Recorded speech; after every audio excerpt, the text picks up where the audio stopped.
এটা হচ্ছে একটা সুদের মেশিন এবং এটার মালিক আপনি নিজেও না। ডলার এখন শুধুই ডলার, সোনা আমার, ডলার তোমার, আমরা কেউ কিছু দিচ্ছি না, শেষ। কোন পর্যায়ে গেলে একটা পাপ আল্লাহর বিরুদ্ধে যুদ্ধের মতো নয়? পাপ তো অনেক আছে পৃথিবীতে, আল্লাহ কি কোনটাকে বলছে আমার বিরুদ্ধে যুদ্ধ? কিন্তু সে কি করে? সমান সমান টাকা ফেরত দেয় এবং বলে আপনি মুদারাবা সিস্টেমে বিনিয়োগ করছেন। চরম মিথ্যাচার যাকে বলে। এটা কিভাবে সম্ভব যে টাকা রাখার আগে আমি নিশ্চিত 10% প্রফিট পাবেন এবং তার কম্পিটিটর বলছে 9%? একসময় পুরো দেশে কিন্তু হয়ে যাবে, কিন্তু দেশের অর্থনীতি কিছু বদলাবে না, আপনার ভাগ্য বদলাবে না। আপনার সিস্টেমটা এটা পুরো এগেনস্টে, একদম নতুন একটা সিস্টেম, পিওর 100% একটা হালাল সুন্দর সিস্টেম। সবচেয়ে বড় ব্যাপার কি, যে মানুষটা কোনো মদ খাইতো না তাকে বোতল ধরাই দিয়ে বলতেছি খেয়ে কত টাকা প্রিন্ট হয়েছে আর কত টাকা ঋণ হয়েছে। আপনি দেখবেন যে বাংলাদেশে যে টাকা আছে তার চেয়ে বেশি ব্যাংক ক্রেডিট। এটা একটা মজার জিনিস যে আসলে আমরা অর্থনীতির বইতে এমনকি ক্লাস 5 থেকে পর্যন্ত কোনোদিন সুদের বিরুদ্ধে কিছুই পাইনি। ছোটবেলা থেকে সুদ কষার অঙ্ক করছেন, জাকাত কষার অঙ্ক কিন্তু করেন নাই। এই জাকাতকে ইসলামের মূল 5 স্তম্ভের একটা দিয়ে দিছে, মানে অর্থনীতি ইসলামে কত গুরুত্বপূর্ণ আর কোনো ধর্মে কিন্তু এটা পাবেন না। আমার হাতে আপনারা দেখতে পারতেছেন যে 100 টাকার একটা কড়কড়া নোট, বাট এইটার দাম কি আসলে 100 টাকা? কারণ 100 টাকা যদি হয়, আজকে আমি এইটাতে কিনতে পারতেছি 2 কেজি চাল, কিন্তু কয়েকদিন পরে এটাতে আমি কিনতে পারতেছি 1 কেজি চাল। তাহলে এটার ভ্যালু আসলে কত? আমরা ছোটোবেলায় যখন অঙ্ক করতাম, টাকার অঙ্ক করতাম, অনেক অঙ্ক করেছি, আমরা টাকার পিছনে ছুটতেছি, এই টাকার জন্যই এত কিছু, কিন্তু টাকা জিনিসটা কি এই ব্যাপারে কিন্তু আমাদের কোনো আইডিয়াই নাই। এই জন্য আজকে আমরা নিয়ে আসছি মোহাইমিন পাটোয়ারি ভাইকে, একদম সব A to Z জানবো যে ভাই আসলে এটার কাহিনী কী। ভাই আপনি একটু ইন্ট্রোডাকশন দিয়ে একদম শুরু করে দেন তো ভাই, জিনিসটা কি? জি, আমি মোহাইমিন পাটোয়ারি। আমি লেখাপড়া করেছি ঢাকা বিশ্ববিদ্যালয়ের IBA থেকে। তারপরে হচ্ছে যে আমেরিকা ভিত্তিক যে আন্তর্জাতিক চার্টার্ড ফাইন্যান্সিয়াল অ্যানালিস্ট এক্সাম, সেটার 3টা ধাপ সর্বনিম্ন সময়ে পাশ করি এবং তারপরে নরওয়েতে যাই মাস্টার্সের জন্য এবং ওইটা শেষে জার্মানি থেকে দ্বিতীয় মাস্টার্স করি এবং তারপরে টাকা জাতীয় ইস্যু নিয়ে লেখালেখি করি। তো বলা যায় কি যে আমার জীবনের গত 12-13 বছর গেছে শুধু এই টাকাকে গবেষণা করার পিছেই। ভাই তাহলে বলেন তো, টাকার গবেষক ভাই বলেন তো, এই টাকা জিনিসটা কি একটু বুঝান আমারে। এটা হচ্ছে একটা সুদের মেশিন এবং এটার মালিক আপনি নিজেও না, এটার মালিক অন্য কেউ, আপনি কেবল হাতে ধরে বসে আছেন। আমরা সকাল থেকে রাত পর্যন্ত এইটার জন্য খাটি, কিন্তু এই জিনিসটা আসলে আমার না। আপনি কিন্তু ভাইয়া একটু আগে একটা স্টেটমেন্ট দিলেন, সেটা হচ্ছে এটা হচ্ছে সুদের মেশিন। মানে কেন বললেন এই কথাটা? মনে করেন এই যে টাকাটা, এই টাকাটার গায়ে যদি দেখেন আপনারা লেখা যে Bangladesh bank note, Bangladesh bank এই টাকাটা ছাপায়, তারপরে এই টাকাটা সে কি করে? দান খরচ করে না, অবভিয়াসলি না। তাহলে এই টাকাটা বাংলাদেশ ব্যাংকের ভল্ট থেকে আপনার হাতে কিভাবে আসলো? আপনি তো চুরি করেন নাই, আমিও চুরি করি নাই। আসলো কিভাবে? সে দানও করে না, বাংলাদেশ ব্যাংক কোনো ব্যবসায়ীও না, আমি চুরিও করি নাই। একমাত্র একটা উপায় আসে, সেটা হচ্ছে ঋণ। এবং এই ঋণটা কি সুদমুক্ত? না। তাহলে টাকাটা ছাপায় কে? বাংলাদেশ ব্যাংক, এবং ছাপানোর পরে সে সরকারকে অথবা অন্যান্য ব্যাংকে ঋণ দেয়। এখন যেই জিনিসটা আপনি ঋণ দিলেন এবং সুদে আসলে বাড়তি ফেরত নিলেন, সে জিনিসটা কি আপনি কোনোদিন পরিশোধ করতে পারবেন? ধরা যাক আমার কাছে একটা হীরার মুদ্রা আছে, পৃথিবীতে হীরার মুদ্রা তো কেউ কোনোদিন দেখেন নাই নাকি? এখন আমি 1000 হীরার মুদ্রা আপনাদেরকে ঋণ দিব, 100 জন ব্যক্তিকে, 1000 জন ব্যক্তিকে আমি ঋণ দিব। দেওয়ার পর বলবো যে 1000 হীরার মুদ্রা আমি ঋণ দিয়েছি, এখন 1100 হীরার মুদ্রা ফেরত দাও। কেউ কিন্তু হীরার মুদ্রা চোখেও দেখেন, তৈরিও করতে পারেন না। তেমনি এই টাকাটা বাংলাদেশ ব্যাংক ছাড়া আর কেউ তৈরি করতে পারে না। সে এই টাকাটাই ঋণ দেয় এবং বলে আরো বেশি টাকা আমাকে ফেরত দাও। সেটা কিভাবে সম্ভব? ওকে, সো মানে আপনি বলতেছেন যে এই কাগজটা আসলে ছাপানো হয়েছে, ঠিক আছে, কোনো না কোনো কিছুর এগেইনস্টে ছাপানো হচ্ছে, যতটুকু আমরা জানি, অবশ্যই আমরা বুঝি। তো বাংলাদেশ ব্যাংক যখন অন্যান্য ব্যাংকদেরকে এই টাকাটা দিয়ে থাকে, সেটার এগেইনস্টে একটা চার্জ করবে। সো সেটা কি আপনি বলতেছেন, যেহেতু সে ওটা সুদ আকারে সে ফেরত দিবে, সো আমরা সবাই এটার সাথে সামহাউ কানেক্টেড হয়ে যাচ্ছি। আচ্ছা, আপনি বললেন যে চার্জ করবে। চার্জ বলতে যেটা বুঝাচ্ছেন, চার্জ আর সুদ এক না। আপনি দেখছেন যে ঋণ দিচ্ছেন এবং আরও বাড়তি ফেরত নিচ্ছেন। আপনি যে জিনিস দিচ্ছেন সেই জিনিস ফেরত নিচ্ছেন এবং আরও বেশি। তখন হচ্ছে যে আমি বলছি যে আমি ঋণ নিয়ে আমি সুদ আসলে পূরণ করবো। আমরা জাতি জনগণ কি বাংলাদেশ ব্যাংকের থেকে ঋণ নিয়ে আরও বাড়তি টাকা সুদে আসলে পূরণ করব, কিন্তু বাংলাদেশ ব্যাংক ছাড়া আর কেউ টাকা তৈরি করতে পারে না। অর্থাৎ আমরা প্রত্যেকে ঋণগ্রস্ত থাকতে বাধ্য, কারণ এইটা ছাড়া তার কোনো উপায় নেই, এবং একমাত্র ঋণ আকারেই এটা আসে। তো একটু আগে যে হীরার মুদ্রার উদাহরণ দিলাম, আমি যদি আপনাদেরকে 1000 হীরার মুদ্রা ঋণ দেই এবং ওইটা দিয়ে আপনারা যত প্রকার লেনদেন করেন, এবং আমি যদি বলি এবার আমার ঋণ পরিশোধ করো, তাহলে বাজারে কোনো টাকাই থাকবে না। জি, ঠিক বলেছেন। তাহলে বাংলাদেশ ব্যাংকের এই সবগুলো নোট আসে ঋণ আকারে, হয় সরকারকে ঋণ দিছে অথবা কমার্শিয়াল ব্যাংকে ঋণ দিছে। তাহলে বাংলাদেশ ব্যাংক যদি একদিন বলে আচ্ছা এখন আমার ঋণ পরিশোধ করো, অনেক হয়েছে। আধুনিক অর্থমুদ্রা ব্যবস্থায় প্রতিটা টাকাই ঋণ, এবং ঋণ নাই মানে কোনো টাকা নাই। একটা জাতির প্রতিটা ব্যক্তি এবং প্রতিষ্ঠান যদি ঋণমুক্ত হতে চায়, দেশে একটা টাকাও থাকবে না। এটাই আমাদের মুদ্রা ব্যবস্থা।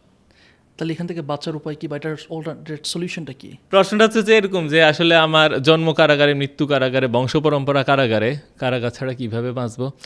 ব্যাপার হচ্ছে কি যে আপনি এমন একটা সিস্টেম আছেন যে প্রতিটা টাকা আপনি বাংলাদেশ ব্যাংক নোট এবং সেটা ঋণ আকারে আসে, এবং এইটা পরিশোধ করেই আপনাকে ঋণ পরিশোধ করতে হবে। এখন আমি যদি আপনাকে হীরার মুদ্রায় ঋণ দেই, ঋণ পরিশোধ করবেন তো হীরার মুদ্রাতেই, তাই না? আমি যদি আপনাকে এই জামাটা ধার দেই, এটা দিয়ে তো আপনাকে ফেরত দিতে হবে। তো টাকা এসেছে ধার হিসেবে, আপনি তো আপনি কিডনি খুলে বাংলাদেশ ব্যাংকে জমা দিতে পারবেন না, ওই সিস্টেম আছে।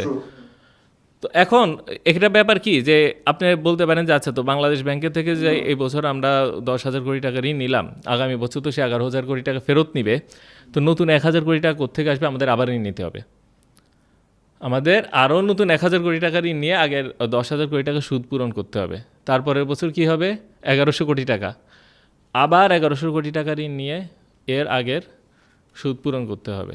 ও বাই দ্য ওয়ে, আপনি যদি freelancing, digital marketing, graphic design বা অনলাইন বিজনেস শিখতে চান, তাহলে আপনার জন্য এসআর ড্রিম আইটি কিন্তু দারুণ একটা অফার নিয়ে এসেছে। এক্স্যাক্টলি, এবং এসআর ড্রিম আইটি এটা কিন্তু অনেকে আছেন আপনারা যারা চিনেন, এবং এসআর ড্রিম আইটি খুবই জোস একটা অফার নিয়ে আসে যেটা আপনাদের কাছে অবশ্যই অনেক ভালো লাগবে।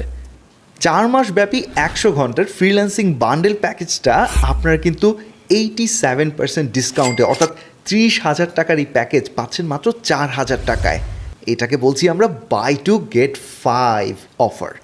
এই প্যাকেজে এনরোল করলে পাবেন digital student dashboard, dedicated support system, weekly review class এবং কোর্স শেষে সার্টিফিকেট। শুধু কিন্তু তাই না, এই কোর্সের পরে 1 লাখ টাকার স্কলারশিপ, ল্যাপটপ এবং স্মার্টফোনও পেয়ে যেতে পারেন আপনি। এছাড়াও 90% ডিসকাউন্টে আপনারা digital marketing basic to advance কোর্সটা মাত্র 1,000 টাকায় জয়েন করতে পারবেন। এছাড়াও আমাদের অডিয়েন্সের জন্য একটা স্পেশাল ডিসকাউন্ট আছে, এক্সট্রা ডিসকাউন্ট। সেটা হচ্ছে আপনারা যদি 2CP এই কোডটা ব্যবহার করেন, তাহলে আপনারা অ্যাডিশনাল 10% ডিসকাউন্ট পাবেন। অ্যাডমিশন লিঙ্ক ডেসক্রিপশন ও ফার্স্ট কমেন্টে দেওয়া আছে। তা না, আই এম সরি, আমি মাঝখান থেকে একটু তোকে থামাচ্ছি ব্যাগ। তাহলে হচ্ছে মানে এই যে মাঝখানের 1,000 কোটি টাকার একটা গ্যাপ, হ্যাঁ, যেটা কিনা আপনার প্রথম অনুযায়ী আমরা এটা কি বলে মানে হাইপোথিসিস আমরা করে দিতেছি একটু, যে প্রতি বছর এর পরে 1,000 কোটি টাকা করে অ্যাড করতে হবে। সেই 1,000 কোটি টাকা আসতেছে কোত্থেকে? এটা কি বাহিরের কোনো দেশ থেকে আমরা আর্ন করবো, আর মাটি থেকে বিভিন্ন জিনিস উৎপাদন হবে সেখান থেকে আসবে? আসলে এই 1,000 কোটি টাকা আসতেছে কোত্থেকে? আসলে প্রতি বছর 1,000 কোটি টাকা না, এটা চক্রবৃদ্ধি। তো ওই প্রথম বছর 1,000, তারপরের বছর 1,100, তারপরের বছর আরও বেশি, খুব সম্ভবত 12.1 গুণ 1,000, এইভাবে চক্রবৃদ্ধি বাড়তে থাকে। তো আপনি কি জানেন যে একটা কাগজকে 28 বার যদি ভাঁজ করেন, সেটা এভারেস্টের চেয়ে উঁচু হয়। তো তো ওই টাকাতেও ঠিক চক্রবৃদ্ধি সুদ কাজ করে। তো প্রতি বছরই কি নতুন করে টাকা ছাপাতে হয়, এবং আপনি বললেন যে এই টাকাটা আর্ন করবো কীভাবে। তো আমার কাছে ধরেন আমি তো লেখক, আমি বই ছাপাই। তো মনে করেন যে নতুন করে ডিমান্ড আসলো, বই কী করি? ছাপাখানায় ছাপাই ফেলি। এটাও সেই, এখানে আবার বিদেশ থেকে কেন আসতে হবে? আমার দেশে ছাপাখানা আছে, আমার দেশে কাগজের রং আছে, আমাদের দেশে কাগজ আছে, কাগজ ঢুকাবে, উপরে রং পড়বে, বের হয়ে যাবে কাগজ, শেষ। তার মানে আস্তে আস্তে কাগজের দাম কমতেই থাকবে, টাকার দাম কমতে থাকবে, কাগজের দাম বাড়তে থাকবে। রাইট, কাগজের দাম বাড়তে থাকবে। জি, হয়তো বা একটু থিওরিটিক্যাল কথা বলতেছিলাম, কারণ যে মানুষটা আজকে পডকাস্টে দেখতেছে সে হয়তো ভাবতে পারে যে ঠিক আছে সিস্টেমটা এইভাবেই রান করতেছে, বাট আমি আমার লাইফে তো একদম শুধু তো একদম ভালোভাবে থাকতে চাই, আমি ঝামেলার মতো করতে চাই না। মানে আমার প্রতিটা আর্ন টাকা তো ঝরা টাকা, সো এই টাকার মধ্যে আমি সুদের ছোঁয়া লাগাতে চাই না, বা আমি লাগাই নাই। আপনারা আজকে এখানে 3 জন আড্ডা মারতেছেন আর বলতেছেন আমি নাকি সুদের মধ্যে connected. How come you say so? প্রতিটা টাকা নেই এখানে আমার কাছে আমি হিসাব দিচ্ছি। সো সেই মানুষটার জন্য আপনার কি বলার আছে? আসলে সেই মানুষটা আসলে আপনারা না খুব সরলভাবে চিন্তা করছেন। একটা জিনিস কি, আমি তো শুধুমাত্র বাংলাদেশ ব্যাংকনোটের কথা বলছি। এই টাকা তো খুব সামান্য একটা অংশ আমাদের অর্থনীতির। টাকার তো এটা কিছুই না। আমরা বাংলাদেশের অর্থনীতিতে বা পৃথিবীর অন্য যে কোনো দেশের অর্থনীতিতে যত টাকা আছে তার 90 থেকে 97% তো ব্যাংক নোটেই না। এটা তো আরেক ধরনের টাকা, যে টাকা আপনারা টাকা হিসেবে বুঝতেইছেন না। আপনি বুঝছেনই না যে অন্য একটা টাকা এক্সিস্ট করে। আপনি এটা তো জাস্ট শো। অনেকটা শোরুম থাকে না, শোরুমের পিছিয়ে যেরকম বিশাল ফ্যাক্টরি গুদামঘর থাকে, এটা হচ্ছে জাস্ট একটা শোরুম। পৃথিবীর অনেক দেশে তো ক্যাশলেস ইকোনমি চলছে। তো সেখানে সেখানে কে টাকা উৎপন্ন করছে? তাহলে মানে আসলে ওয়াটস দ্য কনসেপ্ট, আমরা যেটা জানি সেটা হচ্ছে আমি যদি টাকা ছাপাতে চাই, আমি চাইলেই ছাপাতে পারবো না। আমি একটা সার্টেন অ্যামাউন্ট অফ ডলার, সেটার এগেনস্টে ডলার আমার ফার্স্টে রিজার্ভ করতে হবে। যাদের কাছ থেকে আমি ডলারটা রিজার্ভ করব, তারাও চাইলে ডলার ছাপাইতে পারবে না আনলেস আনটিল দে বলতেছে আর কি, আপনি আগে হাসতেছেন বলছে বলতেছেন, তারপর আমি বলি সেটা হচ্ছে যে স্বর্ণ আমি স্টোর করতেছি, সেইটার মতো করে আমি তখন ডলার ছাপাইতেছি। ডলারটা আবার আমরা সবাই পাগলের মতো করে জমাবো, so that we can also print টাকা। আচ্ছা, এখানে অনেকগুলা ভুল তথ্য দিয়ে ফেলছেন, তো আসার জন্য দুঃখিত। ডলার রিজার্ভের সাথে টাকার কোনো সম্পর্ক নেই। ডলার রিজার্ভ এক জিনিস, টাকা আরেক জিনিস। কেমন? ডলার রিজার্ভ হচ্ছে আমরা যে আন্তর্জাতিক বাণিজ্য করি, ফরেন এক্সচেঞ্জ করি, সেই এক্সচেঞ্জের যে উদ্বৃত্তি সেটা হচ্ছে রিজার্ভ। কেমন? আর টাকার সাথে ডলার রিজার্ভ থাকতে হবে, এটা একেবারে ভিত্তিহীন একটা মানে দাবি করেছেন। এবং ডলারের পিছে যে স্বর্ণ থাকতে হবে সেইটাও কি সম্পূর্ণ ভুল তথ্য। ডলারের পিছেও স্বর্ণ নাই, টাকার পিছেও ডলার নাই, এটা কিছুই কিছু না। হচ্ছেটা কি ভাই? মানে ব্যথা ব্যথা লাগতেছে ভাই, ব্রেনে খুব চাপ লাগতেছে ভাই, একটু ক্লিয়ার করেন। আচ্ছা, বই ছাপানোর জন্য কি লাগে? কাগজ লাগে, কালি লাগে, আর প্রকাশনীর ইচ্ছা লাগে। তাহলে বাংলাদেশ ব্যাংকের কি লাগবে? কাগজ, কালি, তার ইচ্ছা। এর চেয়ে তো বেশি কিছু না। আর এটার জন্য কোনো কিছুর ব্যাকেন্স লাগে না। হ্যাঁ, এক সময় ছিল যে এই ডলারের বিপরীতে স্বর্ণের মজুদ ছিল। তারও আগে বাংলাদেশে যে রুপি ব্যবহার করতাম আমরা, এবং সেটার পিছনে কি স্বর্ণের মজুদ ছিল। আর এরও আগে কি আমরা সোনা রূপা সরাসরি ব্যবহার করতাম। পরে সবাই বললো যে আচ্ছা, যে সোনাটা আমার কাছে জমা রাখো, ওই তার বিপরীতে একটা তোমাদের দলিল দেই, সেই দলিলটা হাত বদল করো নিজেরা। তো তখন মানুষ বললো যে আচ্ছা, সোনা তো ওখানে মজুদ আছে, তো এটা মালিকানাটা হাত বদল করে দিলে তো আমার জমি লেনদেন হয়ে যায়। যেমন আপনি আমাকে জমি বিক্রি করবেন, তো এটা হচ্ছে যে 100 সোনার মুদ্রা দলিল। তো আমি 100 সোনার মুদ্রা একবার তুলবো আমার লকার থেকে, তারপর আবার আপনার হাতে দিব, আপনি আবার গিয়ে ওই লকারেই রাখবেন। তো দরকার নেই তো যে আমি দলিলটা পার করে দিলাম, আপনি জমি পার করে দিলেন। ওইটাই ছিল টাকা, ওইভাবেই টাকার জন্ম। কিন্তু পরবর্তীতে দ্বিতীয় বিশ্বযুদ্ধের পর দেখা গেল যে মানে ইউরোপের দেশগুলা মানে যুদ্ধ করলে কি আমরা প্রচুর ঋণ নেই, প্রচুর ব্যয় করি। মানে ওদের অবস্থা এমন হলো যে আমেরিকা থেকে ঋণ নিতে নিতে বা আপনার যে ব্যাংকার গোষ্ঠী, পৃথিবীর বেশিরভাগ সোনা এখন তাদের হাতেই। যদিও জিনিসগুলো বলাও মানে এক ধরনের নীরব পাপ, কারণ যার হাতে ক্ষমতা তার বিরুদ্ধে তো আসলে কথা বলাটা তো কারাগারে বসে কারাগারে মাস্টারের বিরুদ্ধে বিদ্রোহ করার মতন, তাই না? তো এই যে ব্যাংকার গোষ্ঠীর থেকে এবং আমেরিকার থেকে যে এত ঋণ নিল, তো দেখা গেল ইউরোপের যেই নিজস্ব মজুদ সেইটাই আপনার নাই হয়ে যাচ্ছে। তো তখন বললো যে আমরা তো আমাদের টাকাটাকে স্বর্ণের ব্যাগটা রাখতে পারছি না। তখন ব্রেটন উডসে গিয়ে তোরা সবাই মিলে চিন্তা করলো যে এখন কি করব, আমরা কিভাবে টাকা সিস্টেম টিকাবো।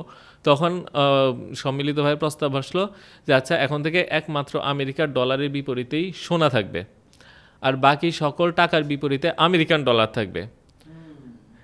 তাহলে আমরা যদি কেউ আমার কাছে টাকা এসে সোনা চাই, আমি তো সোনা দিতে পারবো না, আমি ডলার ধরাই দিব, সে আমেরিকায় গিয়ে ওইটার বিপরীতে সোনা নিয়ে আসবে। কারণ আমাদের এত সোনা নাই, একমাত্র আমেরিকার আছে। তখন কি বললো, সারা দুনিয়া বললো আমেরিকার ডলার হচ্ছে রিজার্ভ কারেন্সি। এবং তখন কি হলো, এইভাবে আমেরিকা আন্তর্জাতিক মুদ্রা হয়ে গেল। তখন থেকে আমরা কি লেনদেন করি ডলারে, এবং ওই টাকার বিপরীতে বা অন্যান্য দেশের মুদ্রার বিপরীতে একটা ডলার সঞ্চিত থাকতো, এবং পৃথিবীর প্রত্যেকটা দেশের সেন্ট্রাল ব্যাংক ডলার সঞ্চয় করে রাখতো। এখনও কিন্তু ওইটা আছে, কিন্তু অন্যভাবে। যাই হোক, একটু আপনি যেটা বলেছেন, তো তখন দেখা গেল কি যে আমেরিকার যে ডলার সেটা যেন তারা বেশি না ছাপায়, সেটার জন্য তারা একটা রেশিও নির্ধারণ করে দিল। কেমন? যে আমার $100 35 আউন্স এরকম। তো কিন্তু আমেরিকা আবারও তার কথা রাখেনি। সে ইচ্ছা মতন ডলার ছাপানো শুরু করে এবং বিশেষ করে ভিয়েতনাম যুদ্ধের সময় প্রচুর ডলার ছাপায় ব্যয় করে। এতে দেখা যায় কি যে এই অবমূল্যায়ন হয়, যে ডলারের দাম পড়া শুরু করে। তো তখন ফ্রান্স বললো কি যে না, আমার সোনা ফেরত দাও, আমি আর ডলার রাখতেছি না, কথা যে শর্ত ছিল শর্ত অনুযায়ী সোনা ফেরত দাও। তো তখন 1971 আমেরিকা এসে বললো না থাক, সোনা ফেরত দেওয়ার দরকার নাই, ডলার এখন শুধুই ডলার, সোনা আমার ডলার তোমার, আমরা কেউ কিছু দিচ্ছি না, শেষ। এটা কি বাটপারি হলো না? হ্যাঁ, এবং এটা টিভিতে এসে বলছে 1971 নিক্সন, 15 হ্যাঁ 15ই আগস্ট, যে প্রেসিডেন্ট নিক্সন, এটাকে নিক্সন শক বলে। তো একটা জিনিস খেয়াল করেন, ততদিনে পৃথিবীর সব মুদ্রার বিপরীতে ডলার এবং ডলারের বিপরীতে সোনা। তো আমেরিকা যখন বললো যে আমার ডলারের বিপরীতে সোনা নাই পৃথিবীর সব মুদ্রা, তখন থেকে ফিয়াট কারেন্সি বা শুধু কাগজ হয়ে গেল। এবং বর্তমানে সেটা হচ্ছে ঋণ, এবং বর্তমানে সেই কাগজটা আমরা ঋণ আকারে বাজারে ছাড়ি, এবং প্রতিটা ঋণের বিপরীতে আমরা জানি কি আছে, সুদ।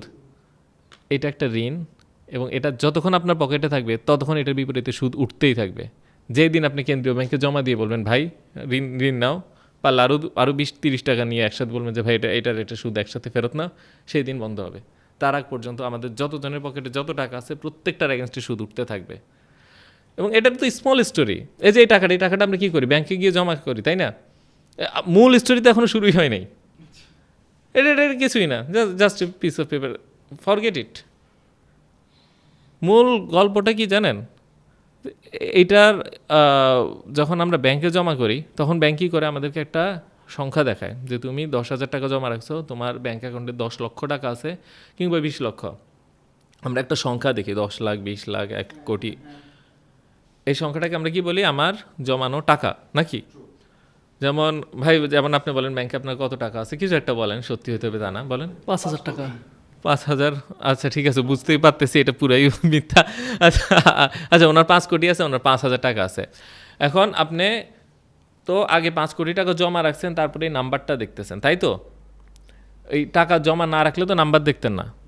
সেই জন্য আমরা অনেকে বলি যে আমরা যত টাকা জমা রাখছি ঠিক ততগুলা নাম্বার এক্সিস্ট করে, এবং বিকাশে যখন আমরা টাকা ভরি, যেমন 5,000, 10,000 টাকা ভরি, তখন কিন্তু ওই নাম্বারটা দেখি। তার মানে আমরা বলতে পারি এই নাম্বারগুলো হচ্ছে আমি টাকা দিয়ে কিনছি, এমনটা কি আমাদের কাছে মনে হচ্ছে। কিন্তু আপনি যদি ব্যাংকে 5 কোটি টাকা রাখেন, এই টাকাটা ব্যাংক কই রাখে? ব্যাংকের ভল্টে তো টাকাই থাকে না।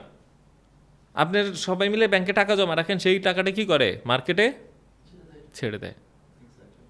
তাহলে কি ব্যাংকে টাকা আছে আপনার 5 কোটি? কিন্তু আপনি বলতেছেন আছে, যাই হোক ওইটা আলাদা ইস্যু। তো মার্কেটে যখন ছেড়ে দেয়, তো ধরা যাক একজন ব্যবসায়ী ঋণ নিল, মানে ঋণ আকারেই তো মার্কেটে ছাড়ে, ব্যাংক তো আর দান খয়রাত করেন নাকি ব্যাংকের সামনে। তার মানে সম্পূর্ণ টাকাটা ঋণ আকারে মার্কেটে ছাড়ে, এবং এই ঋণ আকারে যখন মার্কেটে ছাড়ে তখন এই যে ঋণ নেয় সে খরচ করার পরেই আমার হাতে টাকাটা আসে। ধরা যাক আপনি একটা কোম্পানির এমপ্লয়ি, আপনারা হয়তো চাকরি করছেন জীবনে, বা আমিও করি। তো দেখা গেল যে আমি যে ব্যবসার এমপ্লয়ি, সেই ব্যবসার মালিক এই 1 কোটি টাকা ঋণ নিল, ঋণ নিয়ে আমাদের সবার থেকে প্রোডাক্ট কিনলো, আমাদের সবার বেতন দিল, অথবা অন্যান্য সাপ্লায়ার থেকে প্রোডাক্ট কিনলো, হ্যাঁ, এবং দেখা গেল সে বাসে উঠলো, খরচ করলো, এটা কিন্তু পুরোটাই ঋণের টাকা। এবং আমি যখন বেতন পাই তখন কি বলি, আমার রক্ত পানি করা টাকা। কিন্তু এই টাকাটার মালিক কিন্তু একটা ব্যাংক। যেই দিন ব্যাংক এসে ওই ব্যবসায়ীকে বলবে যে আমার ঋণের টাকা ফেরত দাও, তখন আপনার আমার বা অন্য কারো টাকা চলে যাইতে হবে। বুঝে গেল? এবং আমি যখন এই টাকাটা খরচ করি, কি করি, আমরা মোবাইল ইন্টারনেট কিনি, হ্যাঁ, তারপর হচ্ছে কি যে আমরা লাক্স সাবান কিনি, লাইফবয় সাবান কিনি, দাঁত মাজার ব্রাশ কিনি। তো এতে কি হয়, গ্রামীণ ফোন, ইউনিলিভার ইত্যাদি কোম্পানির কাছে যায়, অথবা আপনি মিষ্টি কিনলেন, মিষ্টির দোকানের কাছে গেল, প্রাণের জুস কিনলেন। এই কোম্পানিগুলো কিন্তু ক্যাশ নোট দিয়ে, মানে কর্পোরেট হাউস ভর্তি করে রাখে না, তারা টাকাটা কই রাখে, ব্যাংকে। তাহলে সে কি বলে যে ব্যাংকে আমার, কথার কথা গ্রামীণ ফোন বললো যে ব্যাংকে, গ্রামীণ ফোন কুমিল্লা শাখা বললো যে ব্যাংকে আমার 10 কোটি টাকা আছে, ছোটো পরিসরে চিন্তা করি। তো দেখেন অলরেডি কিন্তু আপনি বলছেন ব্যাংকে 5 কোটি টাকা আছে, সে টাকাটা আবার মার্কেটে আসছে, মানুষের হাতে হাতে ছড়াইছে, আবার ব্যাংকে চলে গেছে, এবং ওই লোকও বলতেছে ব্যাংকে আমার টাকা আছে, সেই টাকাটাকে আবার ঋণ দিয়ে দেয় ব্যাংক, আবার কি আমাদের হাতে হাতে ছড়ায়, আবার ব্যাংকে যায়। তাহলে দেখেন এই যে আমরা এত মানুষ বলতেছি ব্যাংকে আমার এত টাকা, অত টাকা আছে, বাস্তবে ব্যাংকে কোনো ক্যাশ টাকা তেমন থাকেই না। এবং ব্যাংক থেকে যদি আপনি কখনো 1 কোটি টাকা ডিপোজিট আউট করতে চান, তার আগে দরখাস্ত দিতে হয় ম্যানেজারকে, এমন একটা ভঙ্গিতে কথা বলতে যান আপনি অপরাধ করছেন, হ্যাঁ, যে আমি অপরাধ করছি ভাই, একটু দয়া করে যদি টাকাটা দেন। ব্যাংক ম্যানেজার বলবে কেন ভাই, চেকে দিয়ে দেই, টাকাটা তোলা কি খুব দরকার, আর আগে জানাবেন না? আচ্ছা আমি কল দিতেছি, একটু বসেন, চা খান, তারপর এর মাঝে সেই কল দিয়ে দেয় বাংলাদেশ ব্যাংকে যে তাড়াতাড়ি টাকা পাঠাও, গাড়ি পাঠাও, মানে কোনো এক রকমে ম্যানেজ করা, কারণ তার কাছে টাকা থাকে না, খুব অল্প কিছু টাকা তার কাছে থাকে, একজন জমা দেয়, হ্যাঁ হ্যাঁ, উইথড্র করতে গেলে ঝামেলা। তো এই যে সিস্টেমটা, এই সিস্টেমের মধ্যে আমরা যতজন নিজেদের ব্যাংকে বিকাশে টাকা দেখতেছি, এগুলো জাস্ট ডিজিট, এগুলার বিপরীতে ফিজিক্যাল মানিটা নাই। এবং এই যে ডিজিটগুলা নতুন টাকা তৈরি হয়েছে, এবং এটাকে বাংলাদেশ ব্যাংকের ওয়েবসাইটে গেলেও দেখবেন M2 নামে নতুন টাকা হিসেবে স্বীকৃতি দেয়। কারণ এই টাকা দিয়ে আপনি ঠিকই লেনদেন করতে পারেন। আজকে যদি আপনার থেকে আমি কিছু কিনতে চাই এবং বিকাশে টাকা পাঠাই কিংবা ব্যাংকে টাকা পাঠাই, আপনি অ্যাকসেপ্ট করবেন, যে কেউ অ্যাকসেপ্ট করবে। কিন্তু যদি ওই টাকাটা ব্যাংকে নাই, কিন্তু প্রত্যেকে টাকা হিসেবে এটা অ্যাকসেপ্ট করতেছে। এবং আমি একটা উদাহরণ দেই যে আসলে এই টাকাগুলো আমাদের পকেটে যতটুকু আছে অতটুকুই আছে। আপনাকে যদি বলে আপনার টোটাল সঞ্চয়ের কতটুকু ফিজিক্যাল নোটে আছে, কতটুকু ব্যাংকে আছে, আমি বলি বেশিরভাগ মানুষই বলবে যে প্রায় 90%ই ব্যাংকে আছে। বড় ব্যবসায়ীদের ক্ষেত্রে তো মানে কোটি টাকার মধ্যে 2-3 হাজার টাকা খালি পকেটে রাখে, পুরাটাই ডিজিটে। তো এখন আমি যদি বাংলাদেশের সব মানুষকে বলি যে তোমাদের প্রত্যেকের পকেটের টাকাগুলা এই রুমে রাখো, এখানে একটা স্তূপ হবে, তারপর এবার সবাই ব্যাংকে যাও, টাকা তুলে আনো। তার মানে এই যে ডিজিটগুলো দেখতেছি, এগুলো পিওর ডিজিট। এবং এতগুলা টাকা তৈরি করছে কারা? ব্যাংক ব্যবস্থা। এবং এই টাকার পিছে সুদ, এই টাকার পিছে সুদ। ওই সুদ পূরণ হবে কি দিয়ে? ওরা টাকা ছাপায়, টাকাটা ছাপাবে কে? Federal reserve. ফেডারেল রিজার্ভ না, আমরা বাংলাদেশের কনটেক্সটে আছি, আপনি বলবেন বাংলাদেশ ব্যাংক। এমনও তো হতে পারে যে ব্যাংক নিজে আবার টাকা ছাপাবে, আরও ঋণ দিবে যেন তার আগের ঋণের সুদ পূরণ হয়। একজন বড় কর্পোরেট হাউস, বাংলাদেশের সব বড় কর্পোরেট হাউস অসম্ভব ঋণী, এবং তারা কিন্তু ঋণ কোনোদিন শোধ করে না, করবেও না। প্রতি বছর কি আরও ঋণ নেয়, আরও ঋণ নেয়। সো একটা সময় তো পুরো ইকোনমিটা কোলাপস করে ফেলবে না? কলাপস করতে তো বাধ্য। আমি তো বলেছি যে মানে এই যে আপনারা যে দিন দিন টাকা, আপনি তো আজকে কথাই শুরু করলেন এভাবে যে টাকার মূল্য দিন দিন কমছে, কমতে তো বাধ্য, কারণ নতুন টাকা না ছাপালে আগের টাকা সুদ কেমনে পূরণ হবে? সো এইটার এখন সলিউশনটা কি ভাই? আমার তো মাথা ব্যথা দিতেছেন ভাই এগুলো কথা বললে। এখন সলিউশন কি? কোনো সলিউশন আছে কি আদৌ? এই সিস্টেমের মধ্যে থেকে আপনি যদি বলেন কি যে সলিউশন, সেটা আসলে একটু ডিফিকাল্ট হয়ে যায়। এখন আমি যদি বলি যে আপনি কোনো টাকা ছুবেন না, কোনো টাকা ব্যবহার করবেন না, আপনি আপনার জায়গা থেকে একটা বাবলের মধ্যে ঢুকে যাবেন। হয়তো পসিবল। এখন আমি যদি এই রুমের দরজা জানলা বন্ধ করে কেউ আমাকে অনুদান করে, একদিন খাওয়া এনে দেয়, একদিন জামা এনে দেয়, আমি তো চলতে পারবো, কিন্তু ইটস নট এ সলিউশন।